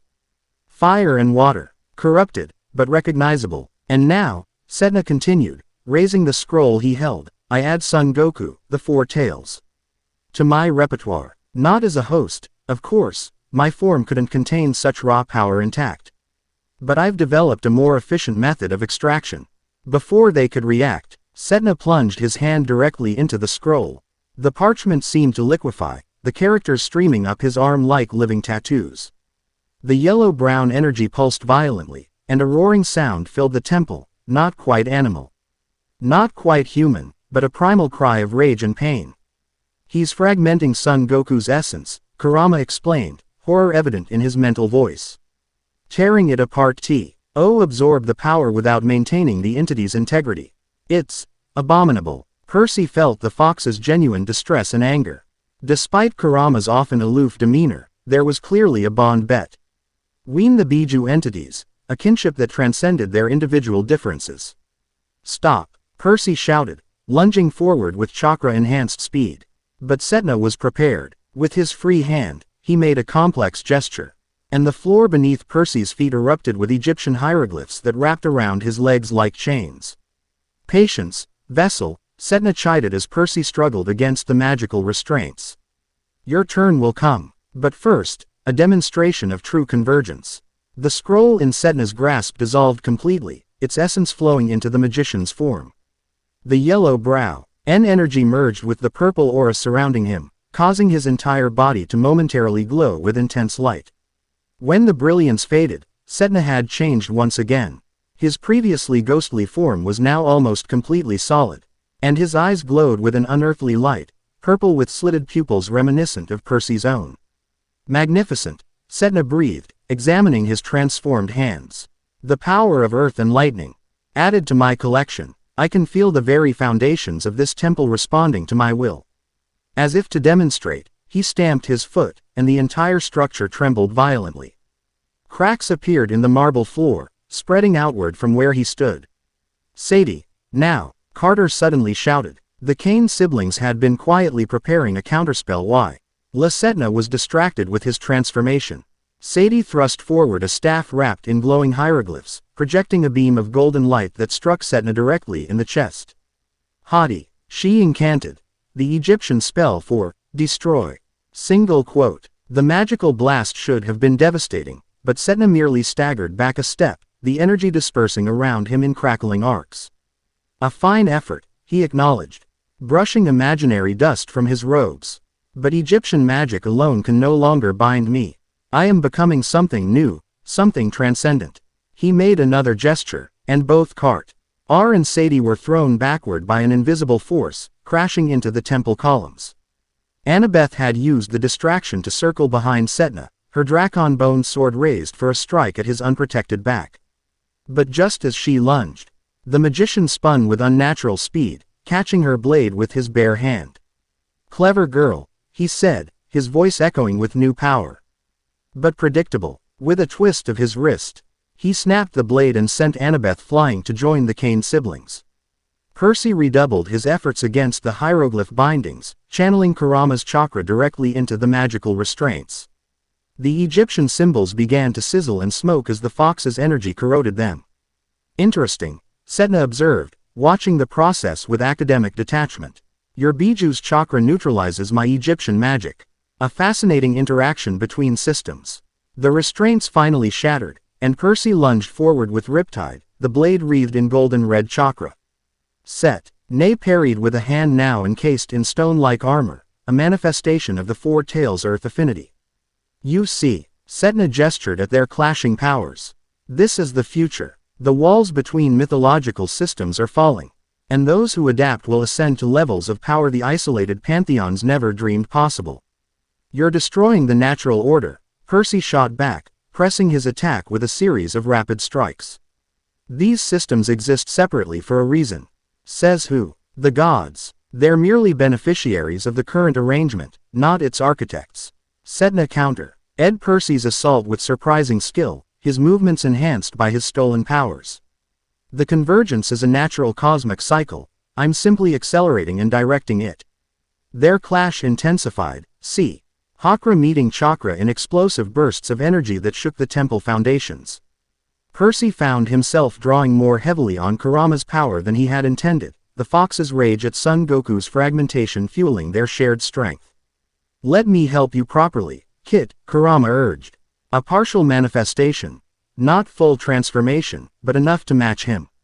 "How?" Percy asked mentally, narrowly do. DGING a lightning-infused strike from Setna that left a smoking crater in the floor. "Channel my chakra throughout your body, not just to Riptide. Embrace it, shape it."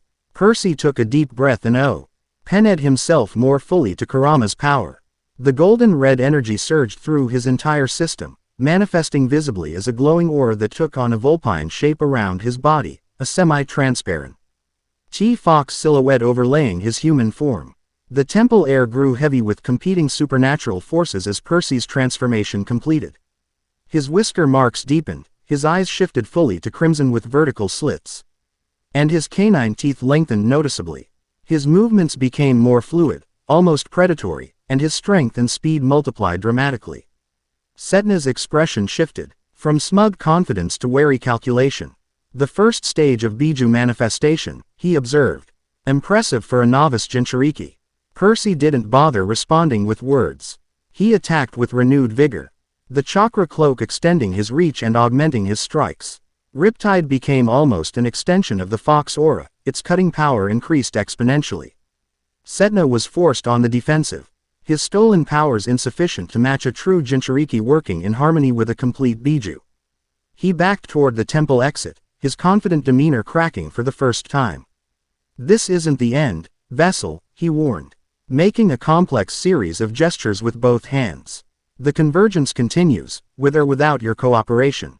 The air behind him rippled and tore open, revealing a swirling portal of mixed energies, part Egyptian gateway, part something else that Percy couldn't identify. "Until next time," Setna called, stepping backward into the portal. "Give my regards to your tenant." His siblings send theirs. Before Percy could reach him, the portal collapsed, leaving behind only a dissipating trace of purple energy. The chakra cloak around Percy faded as he let Kurama's power recede, returning his appearance mostly to normal, though his eyes remained crimson for several minutes afterward. "Is everyone okay?" he asked, turning to where Annabeth and the Cain siblings were picking themselves up. "Mostly bruised pride," Sadie groaned, dusting off her leather jacket. That didn't go according to plan. He's stronger than before, Carter observed, helpin'. Annabeth retrieved the pieces of her broken sword. The Bijou power he absorbed has changed him fundamentally. And he has fragments of at least 3 of them now, Annabeth added grimly. Plus whatever other divine essences he's collected. Percy felt Kurama's anger simmering beneath his own emotions. The fox was unusually quiet, processing what they had witnessed. You okay in there? Percy asked silently. No, came the honest reply. What he did to Son Goku was abhorrent. The Bijou are not batteries to be drained or tools to be dismantled.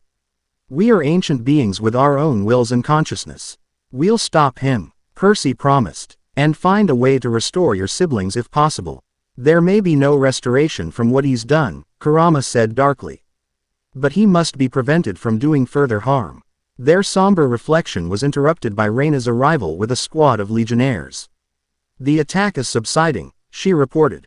The monsters are retreating or dissolving without Setna's direction. She surveyed the damaged temple with a critical eye. I take it he got what he came for. Unfortunately, yes, Percy confirmed. The 4 Tails scroll, and he's figured out how to extract and absorb its power directly. Quote, Reina's expression hardened. Then the threat has escalated. The Senate will want a full briefing. We need to coordinate with the other teams too, Annabeth added. If Setna's targeting the Bijou scrolls systematically, the groups we sent to Arizona and Hawaii could be walking into similar traps. As they exited the ruined temple and surveyed the damage to New Rome, Percy felt a strange sensation, a distant pulling, like an echo of Kurama's energy calling to him from somewhere far away. You feel it too, Kurama noted. The resonance. What is it? Percy asked, pausing to concentrate on the unusual feeling. Another of my siblings. Not Son Goku, a different one. Somewhere distant, but awakening. Percy. Annabeth had noticed his distraction. What's wrong? Kurama senses another Bijou, he explained, trying to pinpoint the direction of the sensation. Not one Setna has captured yet, a complete one, still sealed in its scroll. Can you tell which one? Carter asked, immediately interested. Percy closed his eyes, focusing on the resonance. It feels cool, calm but powerful, like a steady rainfall. Seiken, Kurama identified, the 6 Tails, associated with water and acid. His affinity would naturally call to your sea heritage. The 6 Tails, Percy relayed. Water and acid affinities, and it feels like, he concentrated harder, east. Definitely east of here. That narrows it down to half the continent, Sadie remarked dryly. It's a start, Annabeth countered, already thinking strategically. If we combine that general direction with the pattern of elemental affinities and sacred sites we've been mapping. We should return to Camp Half-Blood first, Carter suggested. Regroup, share information with Chiron and the other teams. Then plan our next move. Reina nodded in agreement. I'll send representatives to join you. This threat concerns all pantheons now. As they made arrangements for departure, RCY found his thoughts returning to Setna's words about the convergence. The magician truly believed he was riding a natural cosmic tide, not creating chaos but directing an inevitable process. There is some truth in what he says, Kurama reluctantly admitted, sensing Percy's thoughts. Worlds and realms do naturally cycle through periods of separation and convergence. But his methods are corrupting the process, forcing incompatible energies together in ways that damage the fabric of reality itself. And these Bijou scrolls, your siblings, they appeared here because of this convergence. Yes, as the barriers thinned, our essences were drawn through, perhaps deliberately transported by someone in my world, perhaps simply pulled by natural forces.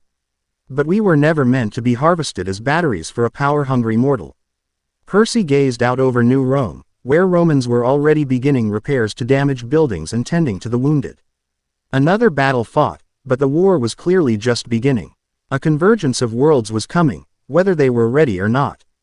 And somehow, Percy found himself at its center, the first true bridge between pantheons, hosting an entity from beyond any of their mythological systems. The weight of that responsibility settled over him like a mantle. But as he rejoined his friends to prepare for departure, he felt Kurama's presence strengthen within him, not taking over, but offering support. Whatever came next, they would face it together. The emergency council at Camp Half-Blood had drawn representatives from every allied pantheon. On the expanded meeting table sat Greek demigods, Roman legionnaires, Egyptian magicians, and Norse Einherjar, united by a common threat that transcended their individual mythological boundaries. Percy sat between Annabeth and Reyna. Conscious of the looks his altered appearance continued to draw. 3 days of intensive training with Kurama had left permanent changes, his sea-green eyes now permanently slitted like a cat's or fox's, the whisker marks on his cheeks faint but visible, and his canine teeth slightly elongated. He'd grown accustomed to it, but others still found it disconcerting. Chiron stood at the head of the table, his expression grave as he surveyed the assembled warriors. "We face an unprecedented situation," he began without preamble. "The barriers between our worlds are weakening naturally due to a cosmic convergence cycle, and Setna is exploiting this phenomenon to gather power from multiple divine sources. His attack on New Rome confirms he's actively hunting the Biju scrolls," Annabeth added. "And he's developed a method of extracting and absorbing their power without becoming a true host. Which is both good and bad news," Percy continued, feeling Kurama's attention focus as he spoke. "Good because he can't access the full power of each Biju as a true Jinchuriki would. Bad because he's essentially fragmenting sentient beings to steal their energy." Carter Kane picked up the thread. "Based on what we witnessed, he's now absorbed partial power from at least 3 Biju, the 2 tails, 3 tails, and 4 tails, giving him limited access to fire, water, earth, and lightning affinities. Combined with his Egyptian magic and whatever else he's collected from other pantheons," Sadie added, "he's becoming increasingly difficult to counter with any single magical system." "What about the teams we sent to secure the other scrolls?" Jason asked from across the table. "Have we heard anything?" "Limited communication," Chiron acknowledged. "The team in Arizona reports finding a site of significant chakra activity, but no scroll, just residual energy suggesting something was there and was recently removed." "Setna got there first," Talia concluded, her expression darkening. "Most likely," Chiron agreed. "The Hawaii team is still en route, and Magnus reports difficult conditions in Norway. Apparently the convergence is causing fluctuations in the boundaries between Midgard and the other Norse realms. So we're basically playing catch-up," Clarice summarized bluntly. "Setna's ahead of us at every turn." "Not necessarily," Percy interjected. Straightening in his chair, "I can sense the 6 tails scroll. It's calling to me, or to Kurama, really. It's somewhere on the east coast, and the pull is getting stronger." "Which suggests it's still intact and unclaimed," Annabeth noted. "If we can reach it before Setna, that should be our priority," Reyna agreed. "Denying him even one complete Biju scroll could be crucial." "There's something else," Percy added, hesitating slightly before continuing. "Kurama thinks there might be a way to track Setna directly through the Biju fragments he's absorbed." All eyes turned to him with renewed interest. "The Biju are connected," Percy explained, drawing on Kurama's knowledge. "They were originally a single entity that was divided into 9 distinct beings. Even separated, they retain a fundamental link, which is how Kurama can sense Seiken, the 6 tails." "And you think this connection extends to the fragments Setna has absorbed?" Carter asked, immediately grasping the implication. "It's worth trying," Percy nodded. "The connection would be weaker and distorted due to the fragmentation, but potentially trackable. It will require deeper access to my chakra than you've attempted so far," Kurama warned. "A meditation state that leaves your physical body vulnerable. Then I'll need protection while I try," Percy acknowledged silently. "I'll need to enter a deep meditative state," he informed the others, "and I'll be vulnerable while I do it. But if it works, we could locate Setna's base of operations." A 2-pronged approach then, Chiron decided. One team accompanies Percy to attempt tracking Setna directly, while another pursues the 6 tails scroll based on his general sense of its location. "I should be on the tracking team," Annabeth stated firmly. "My invisibility cap can provide additional security while Percy's meditating." "And I'll join you," Carter volunteered. "Egyptian magic includes some protective wards that might help shield the process." "Then Sadie and I will lead the team pursuing the 6 tails," Reyna offered. "With representatives from each pantheon to handle whatever defenses might be in place." The planning continued, with teams being assembled and resources allocated. Maps were consulted, supernatural tracking methods discussed, and contingencies established for various scenarios. As the meeting drew to a close, Percy found himself approached by Nico D'Angelo, who had remained quiet throughout most of the discussion. "I've been researching something that might help," the son of Hades said in his characteristically low voice. "About the convergence itself. What did you find?" Percy asked, immediately interested. Nico's unique perspective and connection to the underworld often yielded insights others missed. The last major convergence cycle didn't just allow pantheons to interact, it fundamentally altered how divine power manifested in the mortal world. Nico's dark eyes were intense with the significance of his discovery. Before that convergence, the Greek gods existed differently than they do now. Less personified, more as primordial forces. "You're saying the convergence actua shaped the pantheons as we know them?" Annabeth asked, joining the conversation. Nico nodded. "And if this convergence is stronger than the last one, as all signs suggest, it could reshape the divine order again," Percy concluded, feeling a chill at the implication. That's what Setna meant about directing the process rather than just writing it. He's positioning himself to influence how the new divine system stabilizes. Annabeth realized. To insert himself into its fundamental structure. As what? Percy wondered. Some kind of meta-god with access to all pantheons. Worse, Kurama interjected grimly. If he succeeds, he wouldn't just be a god within a system, he would become part of the system itself. A fundamental law of reality rather than merely its beneficiary. The gravity of this possibility settled over them like a heavy shroud. The stakes had just been raised beyond anything they'd anticipated. "We need to move quickly," Percy decided. "Both to track Setna and secure the remaining Biju scrolls before he can claim them. I'll help with the tracking ritual," Nico offered. "My connection to the underworld might strengthen your ability to sense the corrupted Biju fragments." Death and chakra are both fundamental energies that transcend pantheon boundaries. With plans finalized, the council dispersed to prepare for their respective missions. Percy found himself walking alongside Reyna as they headed toward the cabins to gather supplies. "How are you handling it?" she asked suddenly, her dark eyes studying him with the perceptiveness that made her such an effective leader. "The transformation, the responsibility, all of it." Percy considered the question carefully. "It's a lot," he admitted. "Having Kurama in my head, accessing this new power, being at the center of a cosmic convergence event. But in some ways, it's not that different from other things I've faced. Just another end of the world as we know it scenario. Except this time, you're not just fighting the threat, you're part of the phenomenon itself," Reyna observed. "The first true bridge between these converging worlds. She sees clearly," Kurama noted with something like approval. "Yeah," Percy agreed quietly. "That's the part that keeps me up at night. What this means for the future. For all our pantheons, for the way divine power works in our world." Reyna was silent for a moment, then said, "The praetorship teaches you something about bearing burdens that reshape the future. If you need someone who understands that specific weight, I'm here." The offer was simple but sincere, and Percy felt a surge of gratitude for this warrior who had once been an enemy, then an ally, and now something approaching a friend. "Thanks, Reyna, I might take you up on that." They parted ways to prepare for their respective missions, Percy heading to Cabin 3 to gather what he would need for the tracking ritual. Inside, he found the familiar comfort of the see them. Ed interior oddly soothing after days of constant tension and training. As he packed a small bag with ambrosia, nectar, and a change of clothes, he caught sight of his reflection in the saltwater fontaine that connected his cabin to the ocean. The changes in his appearance were subtle but unmistakable, a permanent reminder of the entity he now hosted. "Will these changes progress?" he asked Kurama silently. "Will I look more like you over time?" "Not significantly," the fox assured him. "The physical manifestations have mostly stabilized. Your body has adapted to my chakra as much as it needs to for optimal function as a Jinchuriki.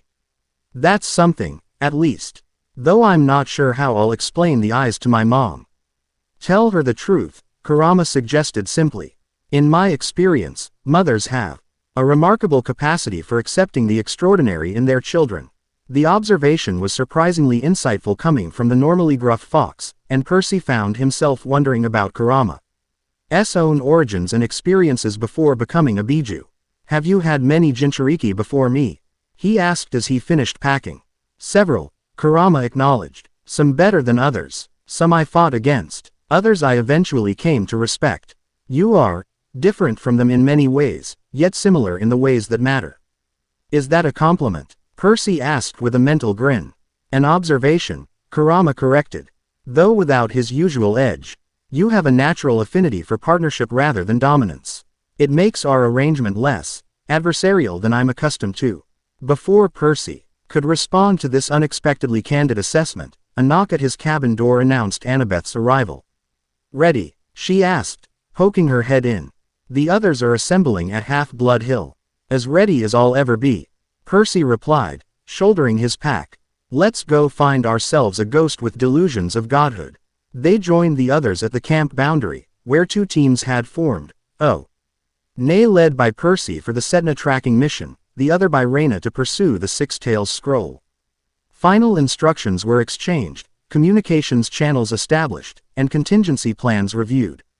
As Percy's team prepared to depart in an enchanted van provided by the Hephaestus cabin, he felt a strange mixture of anticipation and dread. They were venturing into uncharted territory, not just geographically, but cosmologically. Pushing the boundaries of what was known about the interaction between mythological systems.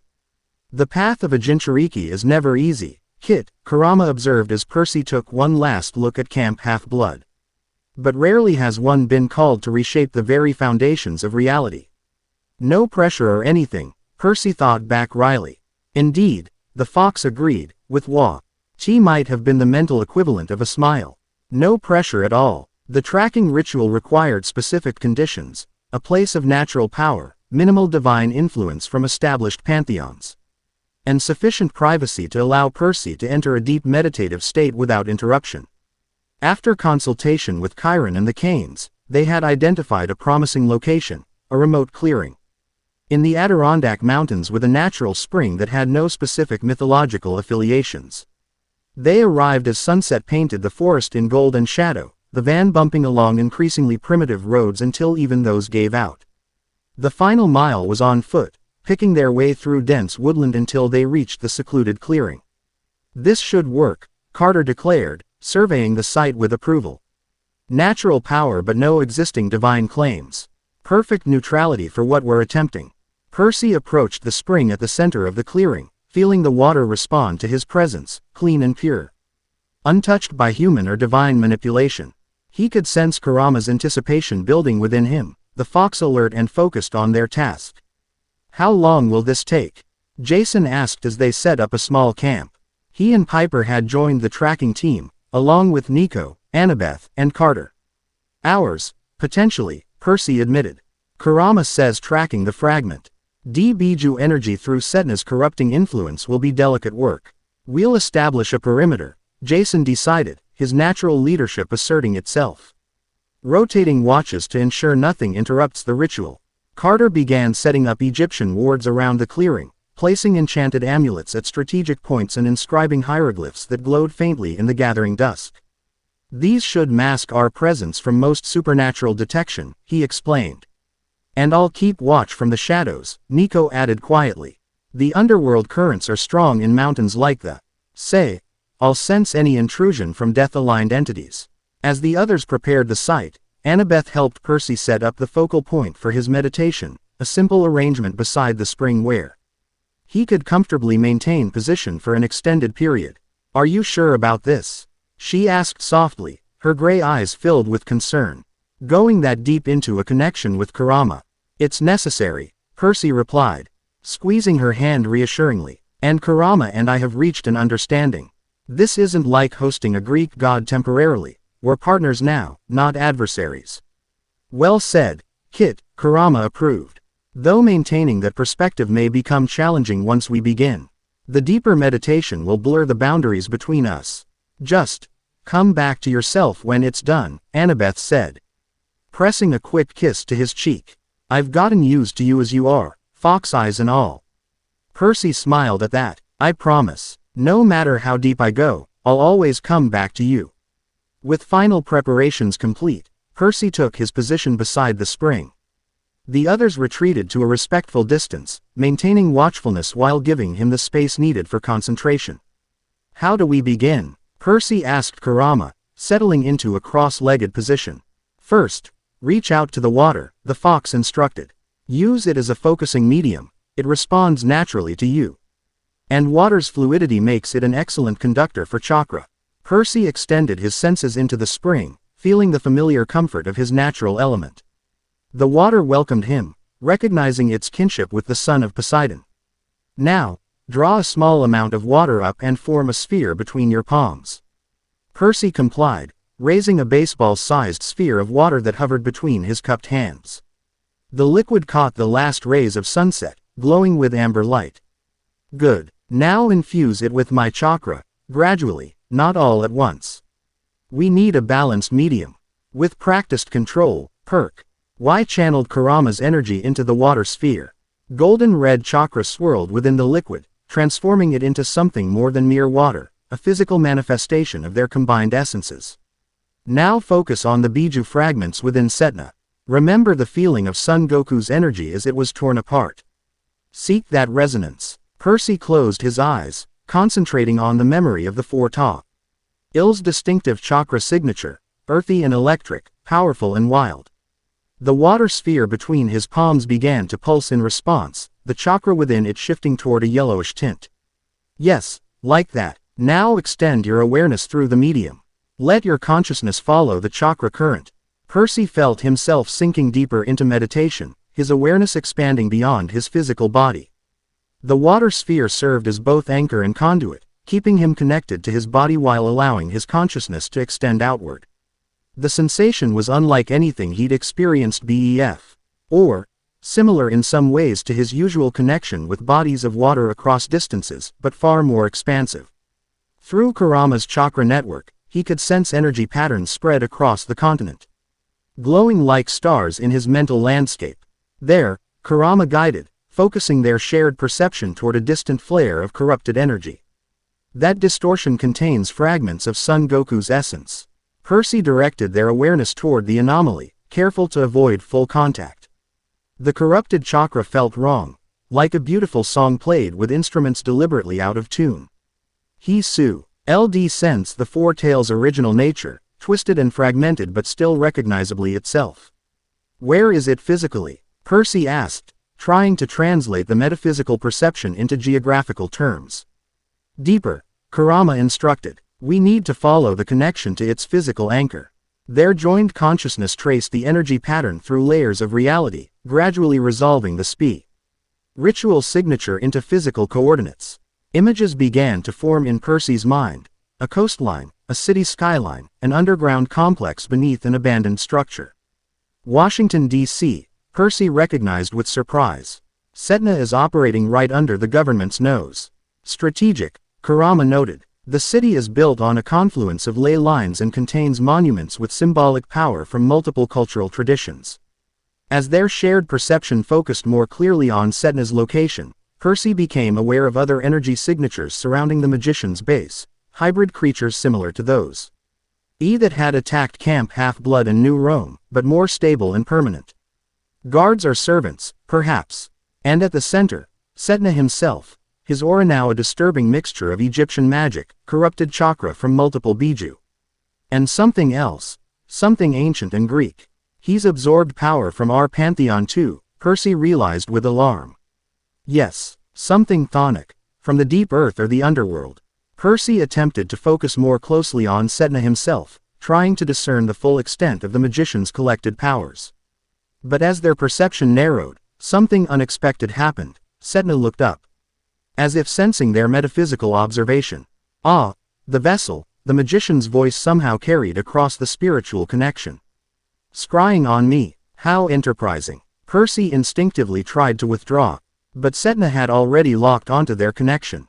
"Don't leave so soon," the magician continued, his voice distorted but audible.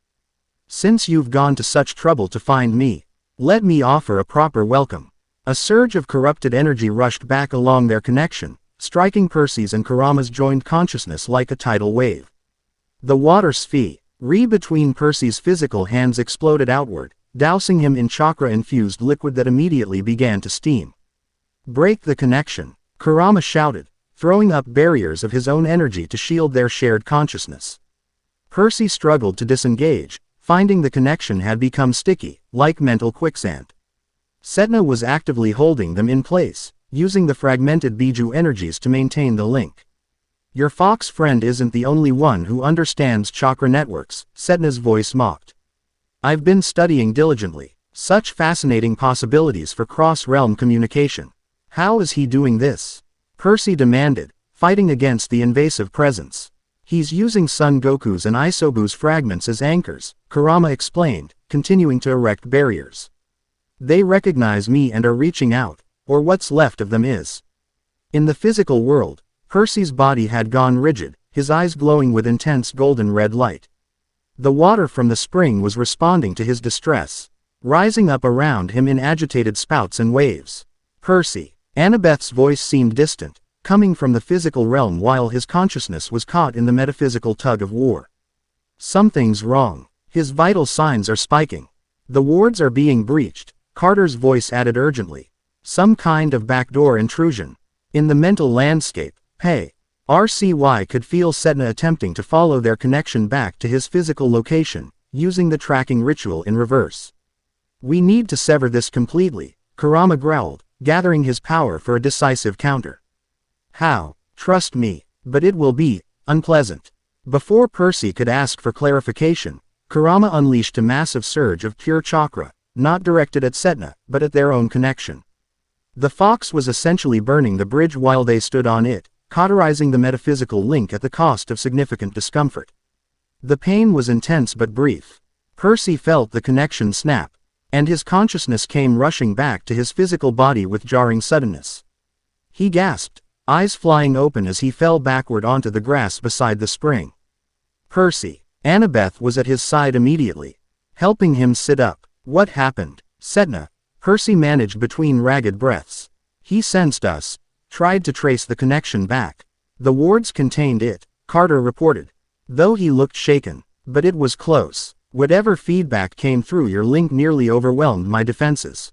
Percy took a moment to reconnect fully with his physical senses, the lingering discomfort of Kurama's drastic countermeasure fading gradually. "You okay in there?" he asked the fox. "Recovering," came the somewhat subdued reply. "Severing a connection that way depletes even my reserves temporarily. But it was necessary." "Did you at least find him before everything went sideways?" Jason asked, kneeling beside Percy with a canteen of nectar. Percy nodded, accepting a small sip of the divine drink. "Washington, D.C., an underground complex beneath the city. I saw enough to pinpoint the location." "Then it wasn't a complete failure," Piper observed, her Kaleida scope eyes reflecting concern despite her encouraging words. "Not at all," Percy agreed, feeling strength returning as the nectar worked its magic. "We know where he is, and we learned something important. Setna has incorporated Greek underworld power into his collection." Nico's expression darkened at this news. "That explains the disturbances I've been sensing. The boundaries of the underworld have been fluctuating abnormally. He's gathering power from all the major pantheons," Annabeth summarized grimly. "Egyptian, Greek, this chakra system, probably Norse and others too. And he's figured out how to sense and counter tracking attempts," Percy added. "Which means we've lost the element of surprise." "Not necessarily," Carter interjected thoughtfully. "He knows we attempted to locate him. But he doesn't know whether we succeeded before you broke the connection. And he definitely doesn't know our next move, which should be contacting Reina's team immediately," Annabeth decided. "If they're closing in on the Six-Tails Scroll, they need to know Setna might be able to sense their approach." Jason nodded, already pulling out a secure communication device developed by the Hephaestus cabin. "I'll update them now. We should also inform Chiron about what we've learned." As the others coordinated their response, Percy took a moment to center himself, still feeling the effects of the intense metaphysical encounter. The spring water lapped gently at the edge of the clearing, responding to his emotions even without conscious direction. "He's collecting power systematically," Percy observed to Kurama. "Not randomly, there's a pattern to it." "Yes," the fox agreed. "Fire, water, earth, lightning from the Biju fragments. Underworld energy from your Greek pantheon. Egyptian magic is his foundation. He's building a comprehensive matrix, covering all elemental bases while transcending the limitations of any single system. To what end, though? What's the ultimate goal of his convergence he keeps talking about? If I had to guess, Kurama replied after a thoughtful pause, he's positioning himself to become a linchpin in the new cosmic order, when the convergence reaches its peak and the walls between realms are at their thinnest. He intends to be at the center, directing how reality reconfigures itself. The implication was staggering. Not just godhood, but something beyond. A fundamental restructuring of how divine power functioned across all pantheons. We need to stop him before it reaches that point, Percy concluded. Which means finding the remaining Biju scrolls before he does. And confronting him directly at his base in DC. A two-pronged strategy, Kurama agreed. Deny him further power sources while preparing to neutralize what he's already accumulated. Their internal dialogue was interrupted as Jason returned from making contact with Reina's team. They've narrowed down the Six Tails location, he reported. A submerged temple complex off the coast of Florida. Apparently it has ties to both Greek and Mesoamerican water deities.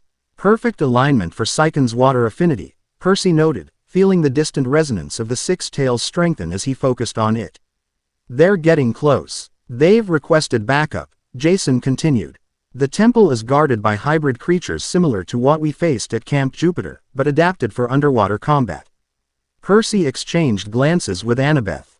I should go, he said. Underwater is my territory, and I might be able to communicate with Psychon directly through Kurama's connection.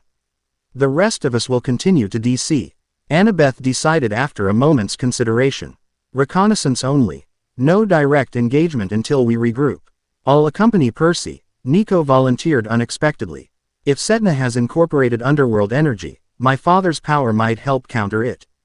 Plans were quickly reorganized. Percy and Nico would join Reina's team in Florida to secure the Six Tails scroll, while Annabeth would lead the others to Washington for preliminary surveillance of Setna's base.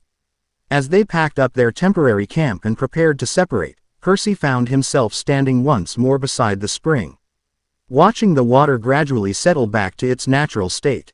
This is getting real, he thought, not specifically directing it at Kurama but knowing the fox would hear anyway. The kind of cosmic-level threat that makes even the Titan and Giant wars seem straightforward by comparison. Indeed, Kurama agreed. This convergence would have happened eventually, with or without Setna's intervention.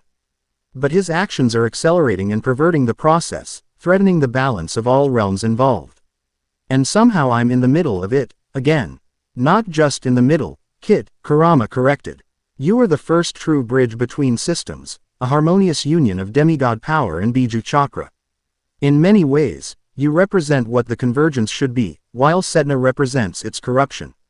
The observation carried weight that Percy wasn't entirely comfortable with, but he recognized its truth. His partnership with Kurama, challenging as it sometimes was, represented cooperation and balance between different sources of power. Setna's approach was all about dominance and exploitation. Ready to go? Nico asked, approaching quietly. Percy nodded, turning away from the spring. Let's go find ourselves a six-tailed chakra entity before our ghost problem gets even more powerful. As they rejoined the others for final farewells before splitting into their separate missions, Percy couldn't shake the feeling that they were approaching a turning point, not just in this conflict, but in the fundamental nature of their world. The convergence was coming, one way or another. Their job now was to ensure it happened on their terms, not Setna's. The boundaries between worlds have always been more permeable than the gods would have you believe, Kurama observed as they prepared to depart. Perhaps this convergence is simply the next step in a cosmic evolution that has been unfolding since the dawn of consciousness. That's surprisingly philosophical for a giant fox demon, Percy remarked. I've had millennia to contemplate the nature of reality, Kit. You develop a certain perspective. Percy couldn't argue with that.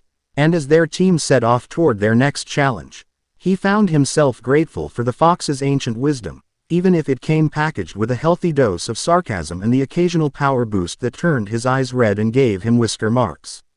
After all, when facing a convergence of worlds and a power-mad magician with delusions of cosmic restructuring, You took your allies where you could find them, even if that meant carrying them around inside your own soul. The underwater temple complex dedicated to the Six-Tails Scroll was unlike anything Percy had seen before, and that was saying something for a demigod who had explored his father's kingdom extensively. Located off Florida's Gulf Coast in an area known as the Middle Grounds, the structure was a fascinating hybrid of Greek and Mesoamerican architectural styles, columns reminiscent of Poseidon's temples supporting stepped pyramids that echoed Mayan designs. Most remarkably, the entire complex existed in a state between worlds, partially in the physical realm, partially in some other dimension that made it nearly invisible to mortal detection. Only as they approached through the clear Gulf waters did it fully materialize before them, shimmering into existence like a mirage gaining solidity. Percy led their small underwater expedition, naturally at home in the marine environment. Beside him swam Nico, protected by a bubble of air maintained through Percy's power. Reyna and Sadie followed similarly enclosed, while Frank had transformed into a giant squid to navigate independently. This place exists at a convergence point, Kurama observed as they approached the temple entrance. A natural thin spot between realms that existed long before the current cosmic cycle. Like those places where pantheons naturally overlap, Percy asked mentally, guiding their group toward an ornate doorway flanked by sculptures of sea serpents intertwined with tridents. Precisely. Such locations have always served as anchors between worlds. The Biju scrolls would naturally be drawn to them during a convergence event. As they entered the temple proper, Percy could feel the resonance of Psychon's presence growing stronger, a cool, fluid energy signature that harmonized with his own water affinity. The sensation was similar to what he'd felt from Kurama initially, but with distinct differences that reflected the Six-Tails' unique nature. It's definitely here, he confirmed to the others, his voice transmitting clearly through the water thanks to his Poseidon-given abilities. I can sense it. Upper level of the temple, central chamber. So can the welcoming committee, Nico noted grimly, pointing toward movement in the shadows of the temple interior. Hybrid creatures emerged from alcoves and side passages, part conventional Greek sea monsters, part something else entirely. They had the upper bodies of telekines, seal-like monsters traditionally associated with Poseidon's forges, but lower halves that resembled massive slugs, with translucent skin that exuded a caustic substance that sizzled even underwater. Corrupted hybrids, Reyna identified, drawing her imperial gold sword within her air bubble. Telekines fused with what looks like Six-Tails' influence. Meaning Setna has been here, Sadie concluded, hieroglyphs beginning to glow on her staff. Or at least sent his minions ahead. But the scroll is still intact, Percy insisted, feeling Psychon's presence untouched despite the corrupted guardians. These are just advance forces. The hybrid creatures attacked with surprising coordination, demonstrating intelligence beyond normal telekines. Their slug-like lower halves propelled them through water with uncanny speed, and the caustic slime they secreted was potent enough to burn even through Percy's natural underwater protection. Form up, Reyna commanded, her years of tactical experience asserting itself. Diamond formation, advance toward the central chamber. Percy on point, Frank as rear guard. They moved as directed, fighting their way through the temple's winding corridors. Percy led with Riptide glowing with golden red chakra enhancement, finding that the combination of celestial bronze and Kurama's energy was particularly effective against the hybrid creatures, severing not just their physical forms but the corrupted chakra animating them. Nico's Stygian iron had similar success, absorbing the UN natural energies that sustained the monsters. Between slashes of his black blade, he summoned skeletal marine warriors from the temple floor, ancient sailors and pirates who had perished at sea in WHO's remains had settled into the seabed beneath the temple. Sadie provided magical support, her Egyptian spells creating glowing barriers that repelled the acidic excretions of the slug telekines. Ina fought with the precision and efficiency of a Roman praetor, her sword finding vital points with unerring accuracy, while the blessing of Bellona, her mother, extended a subtle aura of protection to her allies. Frank, in giant squid form, used his multiple tentacles to great effect, grabbing attackers and crushing them or throwing them against temple walls with devastating force. Despite their effective coordination, the sheer number of hybrid creatures made progress slow and exhausting. For every one they destroyed, two more seemed to emerge from the temple depths. There's no end to them. Sadie called out between casting spells. We need a more efficient approach. She's right, Kurama agreed. These are distractions, meant to delay us while Setna mobilizes his main force. We need to reach Seiken directly. Any suggestions? Percy asked, dispatching another telekine slug with a chakra-enhanced thrust of Riptide. The Fox Cloak, the partial manifestation we used against Setna at Camp Jupiter. It should clear a path. In water, we haven't tested that combination. Water enhances your natural abilities and is an excellent chakra conductor. The combination should be particularly potent. Percy made a split-second decision. Everyone, fall back behind me, he called to his companions. I'm going to try something. As the others moved into defensive positions, Percy centered himself and opened his chakra pathways fully to Kurama's power. The familiar golden red energy surged through his system, but this time, underwater, the manifestation was different. Instead of forming a fox-shaped aura around his body as it had on land, the chakra expanded outward in all directions, turning the surrounding water into a swirling vortex of golden red energy. Percy's eyes shifted to crimson, his whisker marks deepened, and his teeth elongated into more pronounced canines. But most dramatically, the chakra-infused water around him took on a definite shape, a massive, semi-transparent fox with 9 flowing tails that extended nearly 30 feet from his position. By all the gods, Reyna breathed, watching the transformation with a mixture of awe and wariness. The hybrid creatures reacted immediately to the manifestation of Kurama's power, shrinking back and emitting high-pitched keening sounds that carried eerily through the water. Many turned to flee, their coordinated attack dissolving into panicked retreat. They recognized true Biju chakra, Kurama noted with satisfaction. These corrupted fragments know their place in the natural hierarchy. Percy found controlling the water chakra fox form surprisingly intuitive, more so than the land-based manifestation had been. The water amplified and distributed Kurama's chakra efficiently, allowing Percy to extend his influence throughout a much larger area without the same energy drain. Follow me, he directed the others, his voice carrying a dual-toned quality that hinted at Kurama's influence. Stay within the chakra field. It will protect you from the acidic attacks. They ascended through the temple, the hybrid creatures giving them a wide berth as the massive chakra fox cut a path through the water.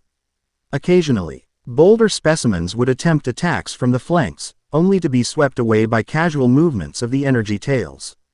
As they approached the central chamber on the temple's upper level, Percy felt Seiken's presence grow overwhelmingly strong, a cool, steadying energy that called to both his demigod water affinity and Kurama's chakra. The chamber itself was a perfect dome, its ceiling decorated with intricate mosaics depicting water deities from multiple pantheons. Poseidon and Neptune featured prominently, but alongside them were representations of Chak from Maya mythology, Tlaloc from Aztec tradition, and others Percy didn't recognize. At the center, floating in a column of intensely blue water that seemed to exist independent of the surrounding gulf, was a scroll similar to the one that had contained Kurama, but bound in blue leather with 6 stylized tails embossed on its surface. Seiken's scroll, Percy confirmed, the fox cloak rippling around him in response to the proximity of another Biju. Be cautious, Kurama warned. The chamber is too quiet. Where is the primary guardian? As if in answer to the fox's question, the water around the scroll column began to churn violently. From beneath the chamber floor rose an enormous figure that made the telekine slug hybrids seem like crude prototypes by comparison. The guardian was a seamless fusion of Greek and Mesoamerican sea deities, with Poseidon's upper torso and trident merged with the scaled lower body of Kukulkan, the feathered serpent. Its skin shimmered with the same caustic substance the smaller hybrids had secreted, but in far greater concentration, and its eyes glowed with the unmistakable purple energy that characterized Setna's corrupted power. That, Sadie remarked with impressive calm, is definitely not a standard mythological feature. Setna's work, Percy confirmed, feeling Kurama's anger rise at this perversion of divine essences. A fusion of pantheons, infused with corrupted chakra. The guardian spoke, its voice a disturbing blend of his father's familiar tones and something ancient and alien. The vessel comes for another. The collector warned of your arrival. Setna sent you, Reyna concluded, her sword raised defensively. The architect of convergence prepares the way, the guardian intoned. This Biju is claimed for the new order. Depart, or be unmade. He hasn't actually secured Saiken yet, Kurama noted. The guardian is bluffing, trying to drive us away so Setna can return and claim the scroll without interference.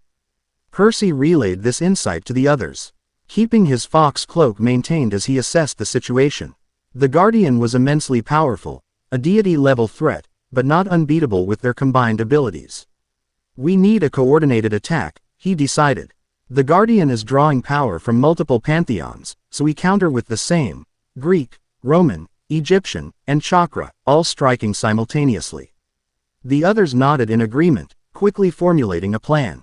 As a distraction, Frank transformed from squid to great white shark and charged the guardian head-on, forcing it to defend with its trident. This created an opening for Sati to launch a barrage of Egyptian fire spells, while Reina circled to attack from the flank, her sword glowing with the blessing of Bellona. Nico summoned more skeletal warriors from the temple floor, creating a secondary front that divided the guardian's attention. Meanwhile, Percy gathered his chakra-enhanced water control, forming the fox cloak into a more concentrated weapon. The battle was intense and chaotic, the guardian proving formidable despite their coordinated assault. Its command of water rivaled Percy's own, and the caustic substance it secreted kept them at a distance, preventing sustained close combat. "We're not making enough headway," Reina called out after several minutes of fierce engagement. "It self-heals too quickly." She was right. Any damage they inflicted was idly repaired as the guardian drew power from the surrounding temple. They needed something more potent, more direct. The scroll itself, Kurama suggested urgently. If you can reach it and establish contact with Saiken, the Six Tails might be able to help against this corruption of its power. Percy nodded, formulating a new plan. "Cover me," he shouted to the others. "I'm going for the scroll." Using the fox cloak as both shield and propulsion, Percy surged toward the central water column where Saiken's scroll floated. The guardian immediately recognized the true threat and attempted to intercept him. But the others redoubled their attacks, forcing it to divide its attention. As Percy reached the column, the water parted before him, recognizing both his Poseidon heritage and Kurama's chakra. The scroll seemed to respond to his approach, the six embossed tails beginning to glow with soft blue light. "Touch it," Kurama directed. "Establish contact with Saiken, but do not attempt to become its Jinchuriki. One Biju is quite enough for any human." Percy reached out, his hand connecting with the scroll's surface.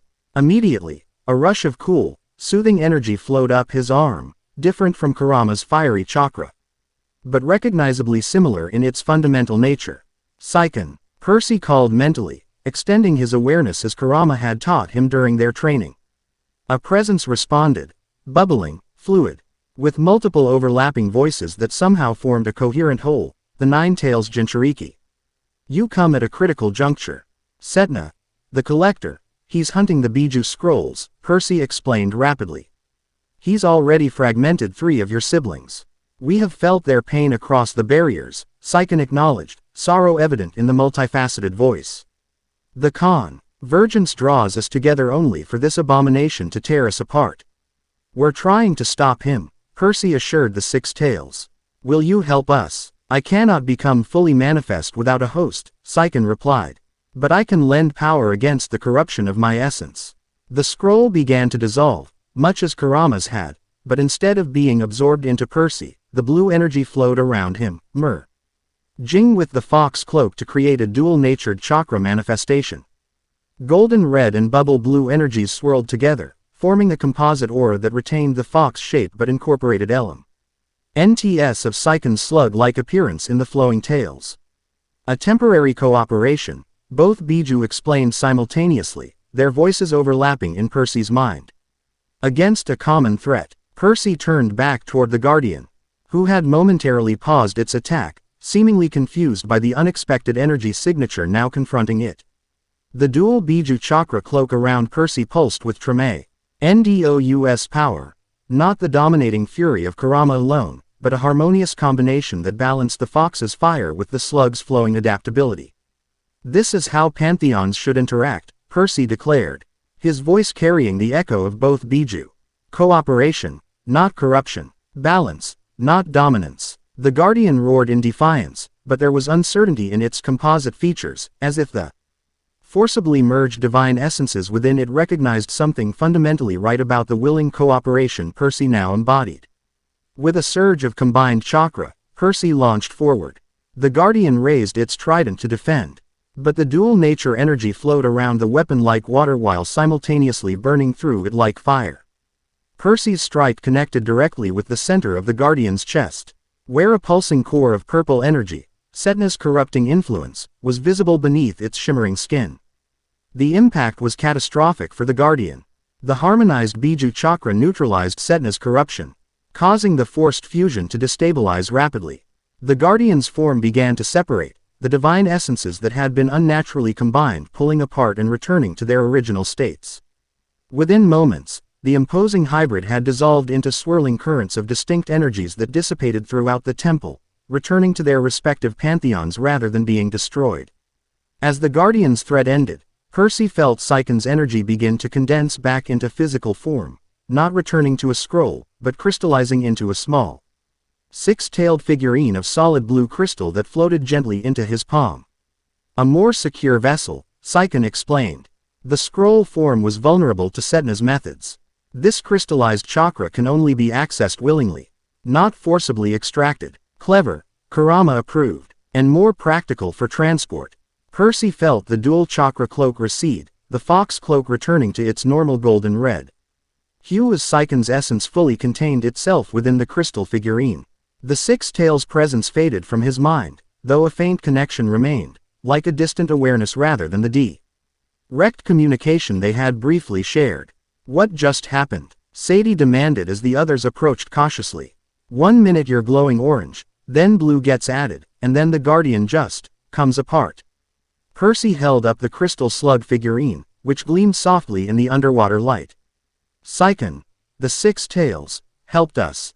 It's resealed itself in this crystal form for protection against Setna's extraction technique.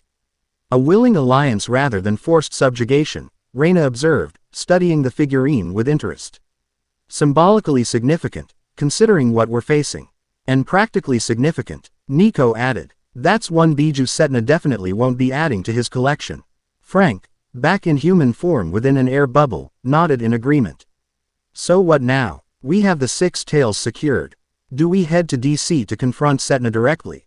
First we regroup with Annabeth's team, Percy decided. Compare notes on what they've discovered about his base. Then, we plan our approach carefully. Setna's too dangerous for a frontal assault without full preparation.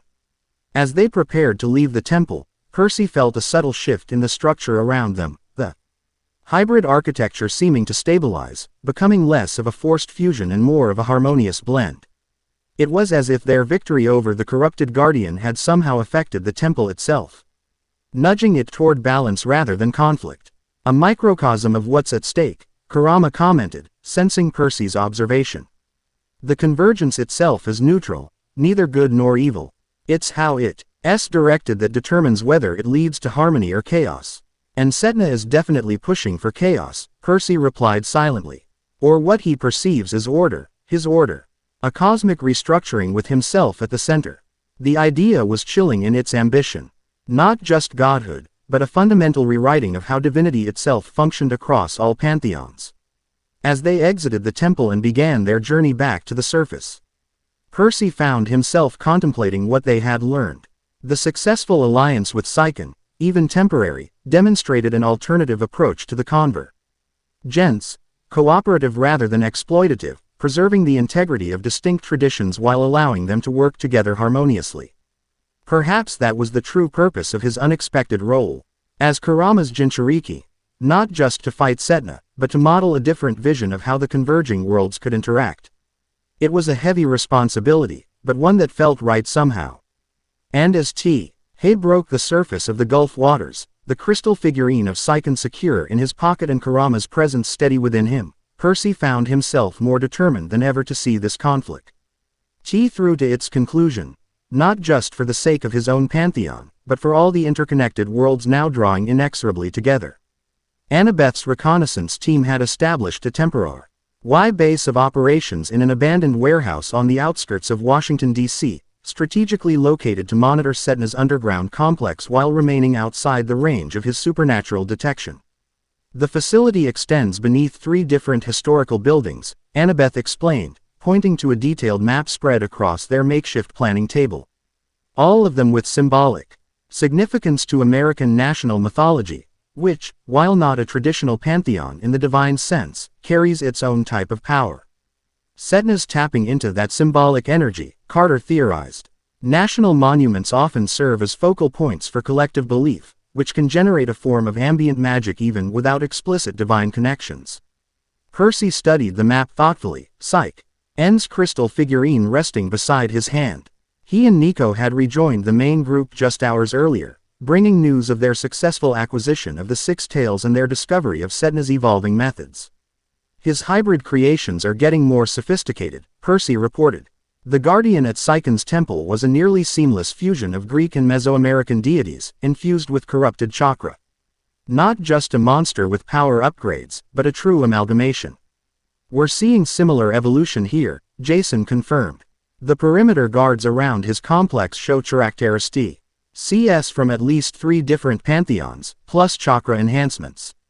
And there's been increased activity in the last 12 hours, Piper added. Something big is happening. Energy spikes, more guards, supply deliveries. He's preparing for the culmination of whatever he's planning, Annabeth concluded. The convergence must be approaching its peak. She's right, Kurama confirmed in Percy's mind. I can sense the thinning between realms accelerating. We have days at most before the barriers reach maximum permeability. Percy relayed this information, watching the expressions around the table grow more concerned. What about the other Biju scrolls? Reina asked. Any word from the teams pursuing them? Mixed news, Chiron's voice responded from an iris message hovering at the end of the table. The Hawaii team secured the site, but found evidence that Sedna had already extracted fragments of the 2 tails, Matabi. The Norway team reports ongoing conflict with Hybrid Guardian S but believes the 8 tails scroll remains intact. So that's fragments of 4 Biju under Sedna's control, Carter tallied grimly. 1 complete Biju with Percy, 1 secured in crystal form, ND potentially 1 more still unclaimed in Norway. The remaining 2, unknown, Chiron finished. No clear energy signatures matching their projected affinities have been detected. Percy felt the weight of the situation settling over the group. They had secured some victories, but Sedna remained ahead in the larger game, positioned to harness the convergence with significant power already accumulated. We need to strike directly, Percy decided, standing up straighter. Before he can complete whatever ritual or process he's planning. A coordinated assault on his underground complex. With what force? Reina asked pragmatically. Most of our combined fighters are scattered across the globe chasing Biju scrolls or defending our respective territories against increasing incursions of hybrid monsters. Quality over quantity, Annabeth suggested. A small strike team with representatives from each pantheon, plus Percy with Kurama's power and Sykon's crystal as backup.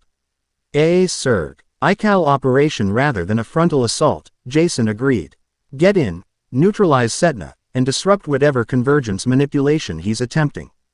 As they began formulating a more detailed plan, Percy found himself drawn to the warehouse window, looking out at the distant Washington Monument silhouetted against the night sky. The white obelisk seemed to pulse faintly with power visible only. To his chakra-enhanced perception, symbolic energy accumulated over generations of national significance. The mortal realm has its own forms of power, Kurama observed. Not divine in the traditional sense, but real nonetheless. Belief, symbolism, collective memory, they shape reality in ways similar to godly influence. And Sedna's tapping into that too, Percy realized. Layering it with traditional, divine power and chakra to create something new. Exactly. The convergence isn't just bringing together established pantheons, it's creating space for new forms of divine expression to emerge. The implication was both fascinating and concerning. This wasn't just a crisis to be resolved by returning to the status quo, they were witnessing a genuine evolutionary moment in how supernatural power manifested in the world. Percy's contemplation was interrupted by Sykon's crystal figurine beginning to glow on the planning table. He returned quickly, finding the others already gathered around the softly pulsing blue crystal. What's happening? Sadie asked, her staff raised cautiously. Saiken is responding to something, Percy replied, carefully picking up the figurine. As his fingers made contact, he felt the Six Tails consciousness brush against his own, not merging as it had briefly done underwater, but communicating urgently. Danger, came Saiken's bubbling multi-voice. The architect moves. The great working begins. The 7 seals are breaking.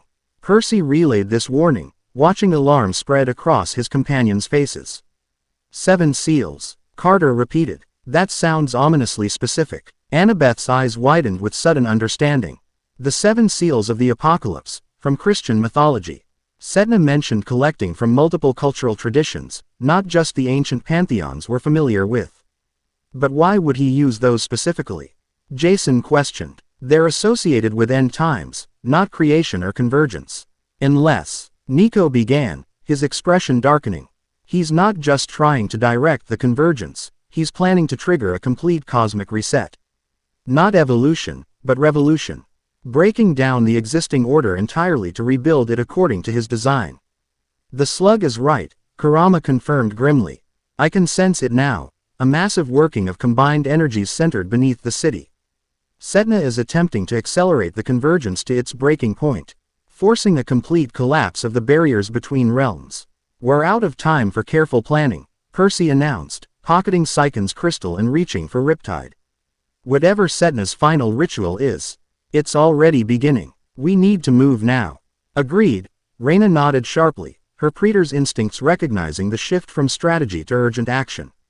Available forces only, maximum coordination. Their strike team formed quickly, Percy, Annabeth, Jason, Piper, Carter, Sadie, Reyna, and Nico. Each represented different aspects of their respective pantheons, creating a composite force that mirrored Setna's hybrid approach but with willing cooperation rather than forced fusion. As they armed themselves and prepared for departure, Percy felt Kurama's chakra stirring within him, not the calm flow of their training sessions, but the urgent current of impending battle. This will require everything we have, the fox warned. Full manifestation, not the partial cloak we've used previously. The complete 9 tails form. Percy asked with concern. We haven't practiced that.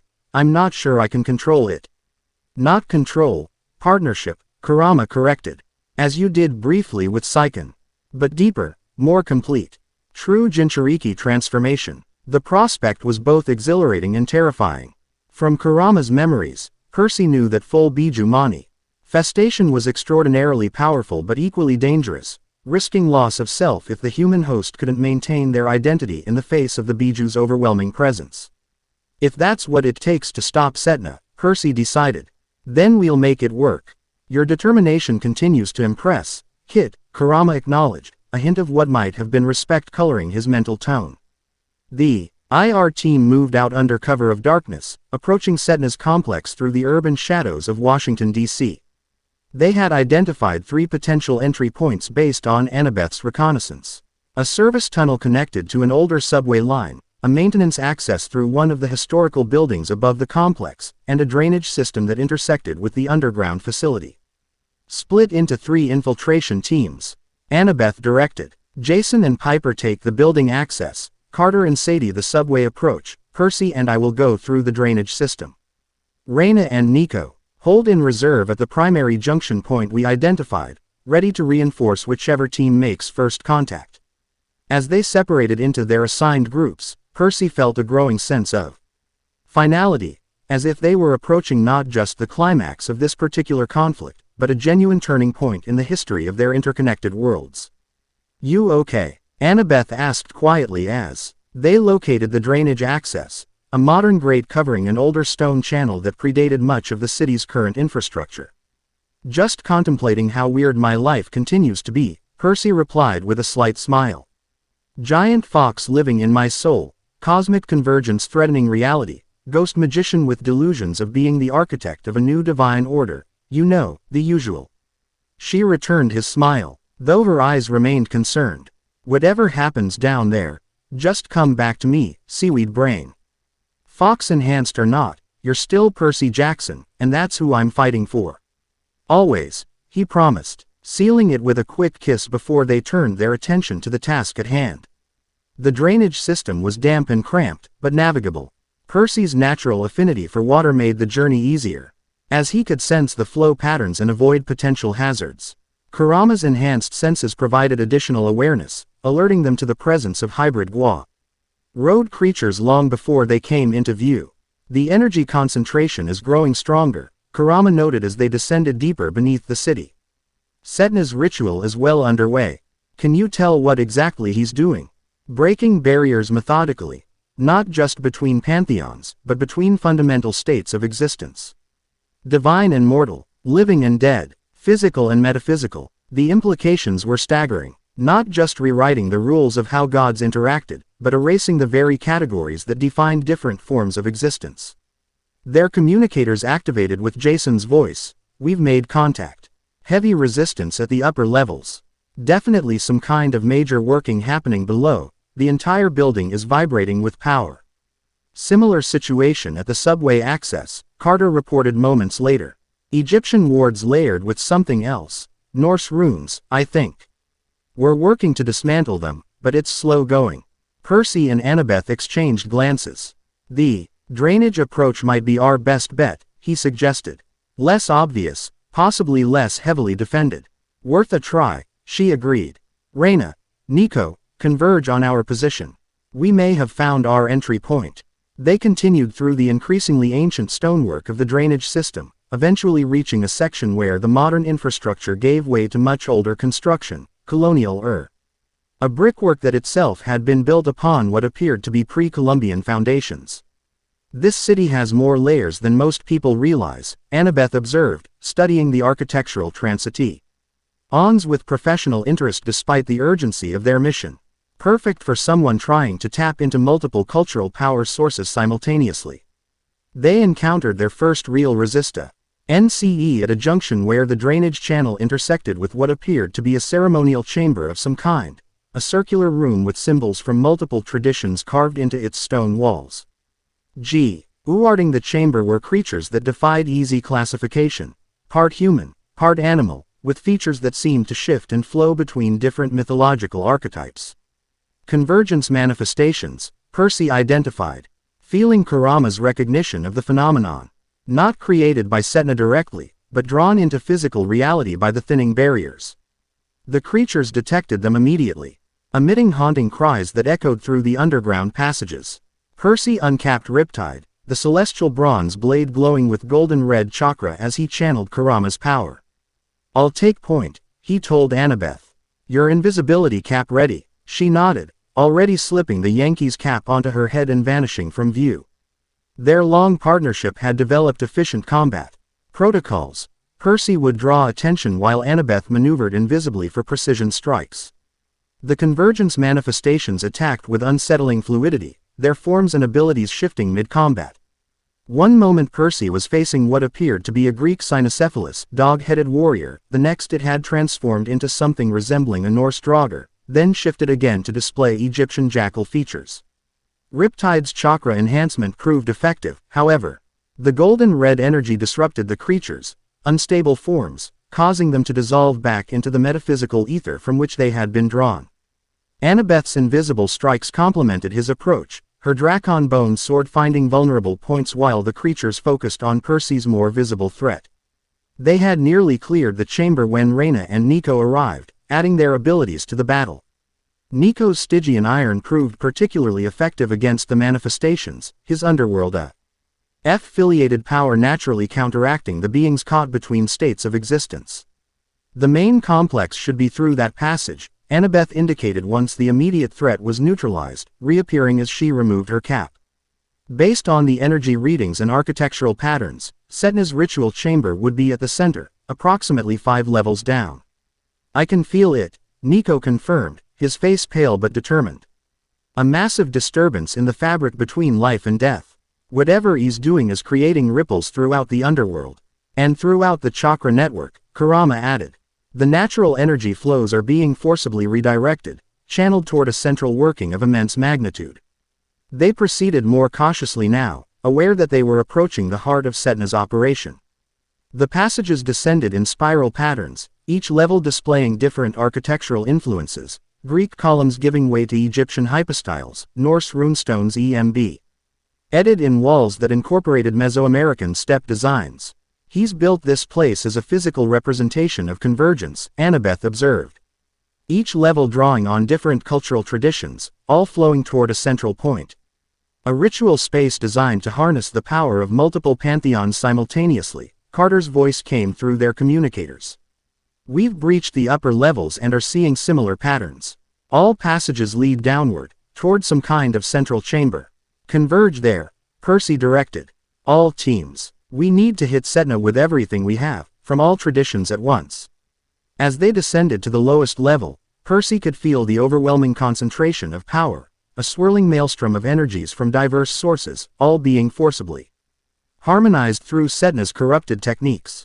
The air itself seemed charged with competing supernatural forces, making it difficult to breathe normally.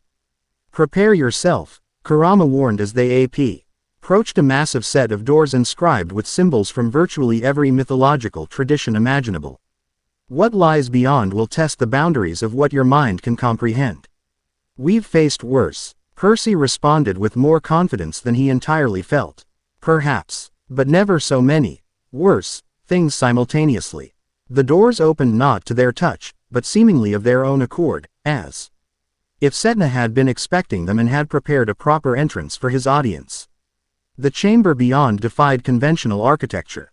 Its walls, floor, and ceiling, if such terms even applied, seemed to exist in multiple states simultaneously. Solid stone one moment, flowing water the next, then shifting to ethereal light patterns before cycling through other elemental manifestations. At its center stood a raised dais where 7 distinct pillars of energy rose to connect with a swirling vortex overhead, each pillar a different color, each pulsing with the unmistakable signature of different divine traditions forced into alignment. And there, moving between the pillars with the confident stride of a master conductor before his orchestra, was Setna. His form had evolved even further since their last encounter, no longer ghostly or even fully human in appearance. His body seemed composed of living hieroglyphics and chakra flow lines, with elements of Greek, Roman, Norse, and other traditions incorporated into his constantly shifting appearance. Only his face remained somewhat recognizable, wearing the same self-satisfied smile that had characterized their previous encounters. "Ah, right on schedule," he called out, his voice echoing with harmonic overtones as if multiple entities were speaking in perfect synchronization. The vessel and his companions, arriving for the grand finale. How thoughtful of you to bear witness to the rebirth of cosmic order. "And this, Setna?" Percy demanded, riptide held ready as Kurama's chakra began to flow more intensely through his system. "You're tearing apart the fabric of reality itself." "Not tearing, vessel, reweaving," Setna corrected, gesturing expansively at the swirling energies around them. "The convergence comes whether we will it or not. I am merely ensuring it proceeds according to superior design rather than cosmic accident." "Your design?" Carter challenged, he and Sadie having arrived through a different entrance, their staves glowing with Egyptian magic. "Of course my design," Setna agreed without hesitation. "Who better? The gods. They merely inherited systems they didn't create. Mortals, too limited in perspective. But I who have transcended death, who has studied the magical systems of multiple traditions, who has absorbed the essence of primordial entities like the Biju, I alone have the comprehensive vision required." "You're insane," Annabeth stated flatly. "No single entity should have that kind of cosmic authority." "Spoken like a true daughter of Athena, always so concerned with proper governance," Setna laughed, the sound rippling through multiple harmonic registers. "But this is not governance, child. This is evolution. The next phase in the relationship between realms that have been artificially separated for too long." Quote, Percy felt Kurama's presence intensify within him, the fox's anger at Setna's presumption matching his own. Around the chamber, he could see his friends preparing for battle. Jason calling on lightning, Piper's charm speak gathering power, the Kane siblings readying Egyptian spells, Reyna and Nico positioning for their respective abilities. "One last chance," Percy offered, knowing it was futile but feeling the obligation to try. "Stop the ritual, release the Biju fragments you've corrupted, and we can find a better way to manage the convergence together. Always the hero, offering redemption, Sedna sighed theatrically. But this working is already past the point of reversal.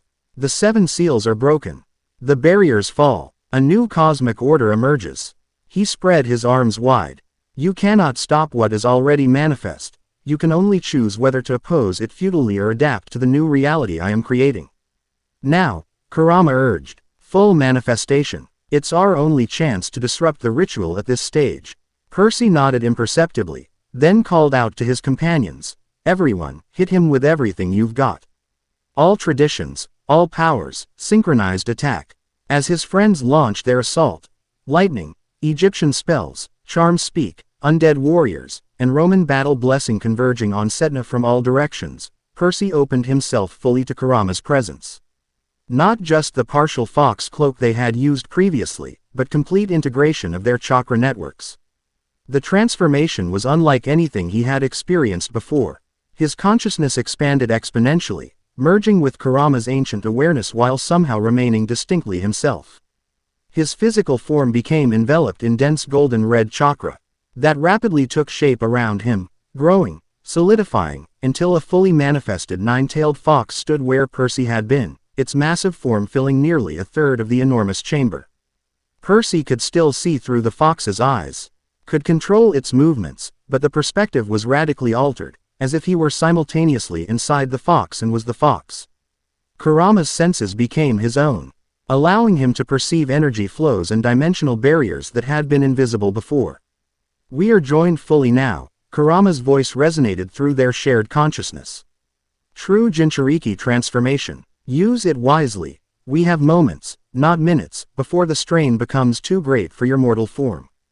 Through their enhanced perception, Percy could see the true nature of Sedna's Ritual. 7 pillars of energy drawing power from 7 distinct metaphysical sources, forced into alignment through the corrupted Biju fragments that served as translators between systems. The swirling vortex above was not merely energy, but a tear in the fabric of reality itself. A forced convergence point where multiple dimensions were being stitched together according to Sedna's design. The combined attack from his companions struck Sedna simultaneously, a spectacular confluence of diverse powers that would have annihilated any normal enemy. But Sedna had evolved beyond normal vulnerabilities. The magician simply absorbed the assault, the different energies flowing into his transformed body and adding to the power of his ritual. You see, he called out, his voice somehow audible even over the roar of competing forces.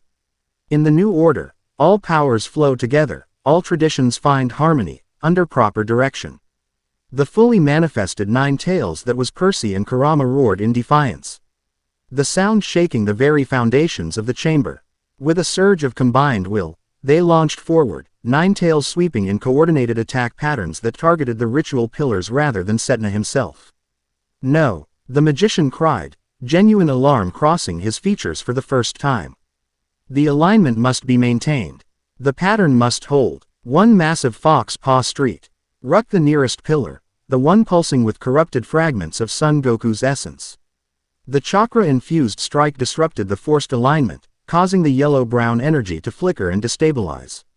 Simultaneously, several tails whipped toward other pillars, targeting the points where Sedna's control seemed most tenuous. The effect was immediate and dramatic.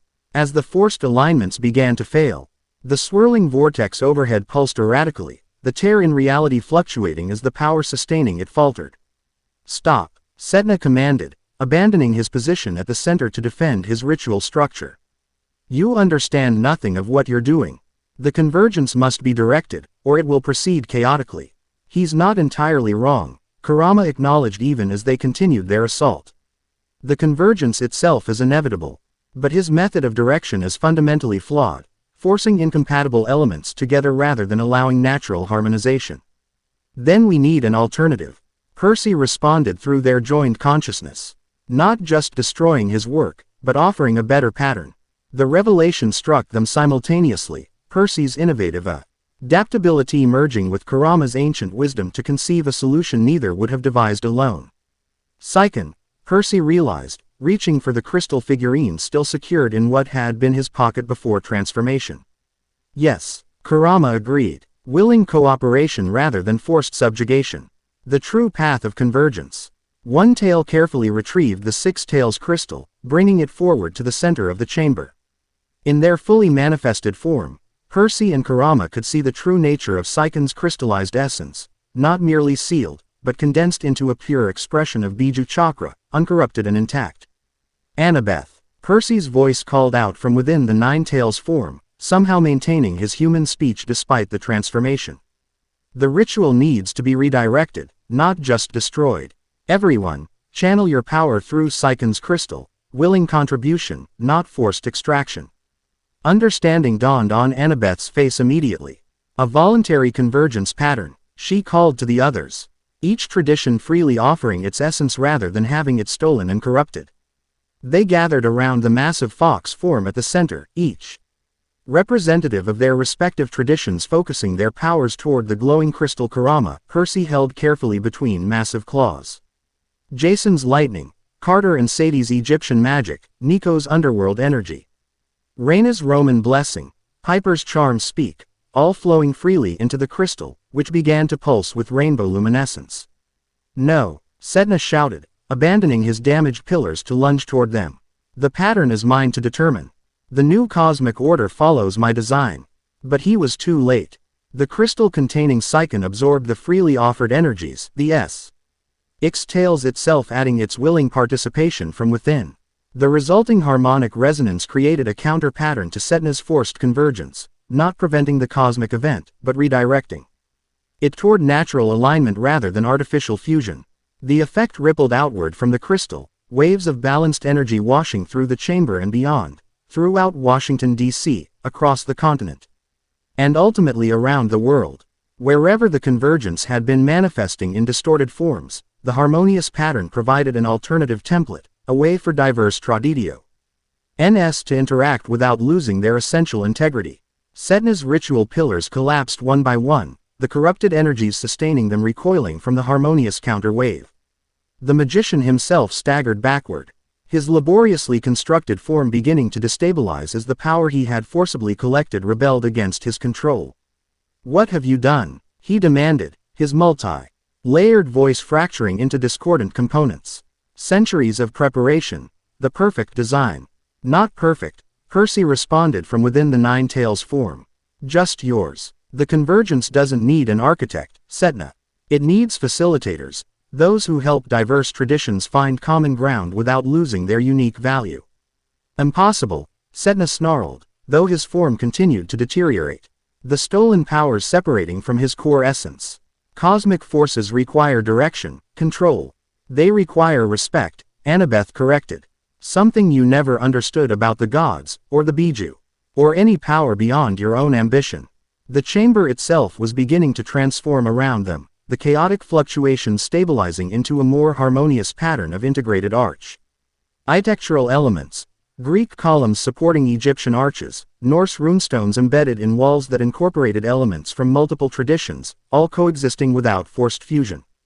Sedna's form collapsed further, the stolen divine essences abandoning his control. The fragments of Biju chakra he had corrupted were the last to leave. Son Goku, Matabi, Isobu, and others Percy couldn't identify. Their energies flowing toward Seiken's crystal as if drawn to a more natural configuration. "They cannot be fully restored," Kurama observed sadly as the fragments gathered around them. "What Sedna did damaged their fundamental integrity. But they can be preserved in this crystallized state, alongside Seiken."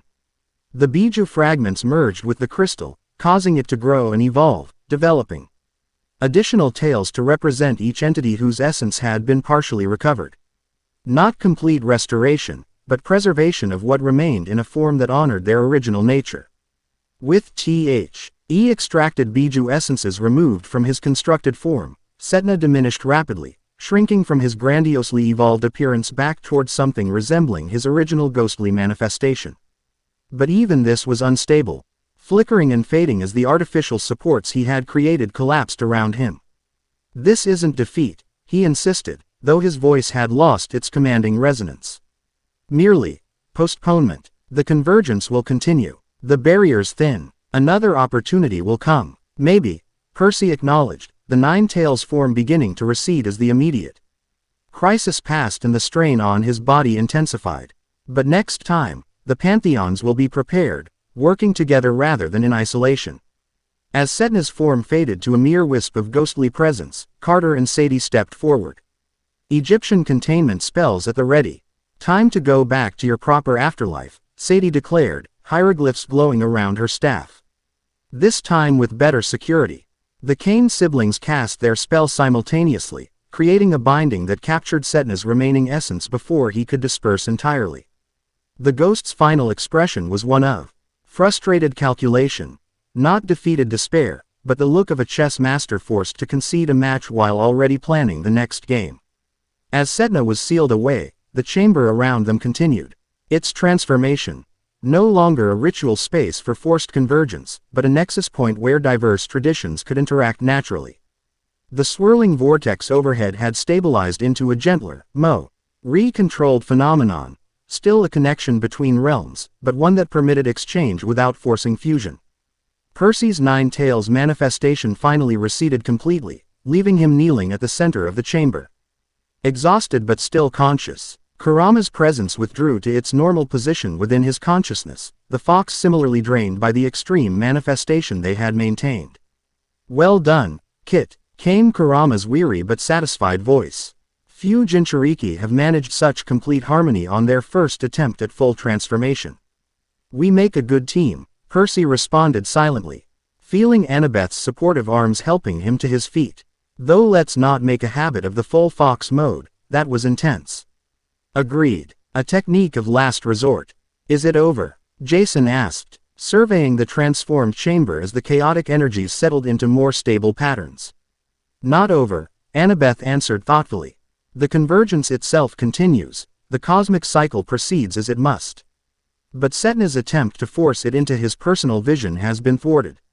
And replaced with a more balanced approach, Carter added, studying the rainbow-hued crystal now resting in Percy's palm, larger than before.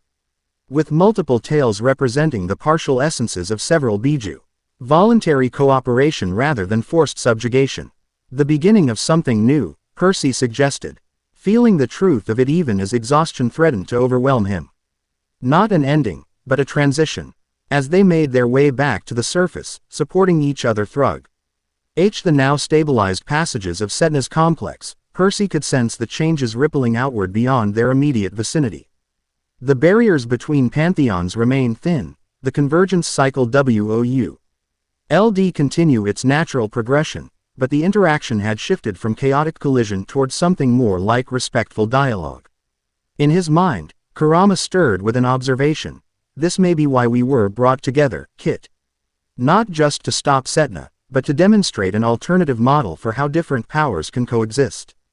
A Jinchuriki as cosmic object lesson." Percy thought back with tired amusement. "Seems needlessly complicated. The universe rarely opts for simplicity when complexity will suffice," the fox replied dryly. "Besides, would you have preferred not to have my power Ancient Egyptian ghost magicians with delusions of cosmic architecture?" Fair point. As they emerged into the pre-dawn light of Washington, D.C., Percy could see the subtle evidence of what had occurred. Not catastrophic changes visible to mortal eyes, but shifts in the metaphysical landscape that his chakra-enhanced perception could detect. The Washington Monument no longer pulsed with isolated symbolic energy, but now served as a connection point between multiple traditions.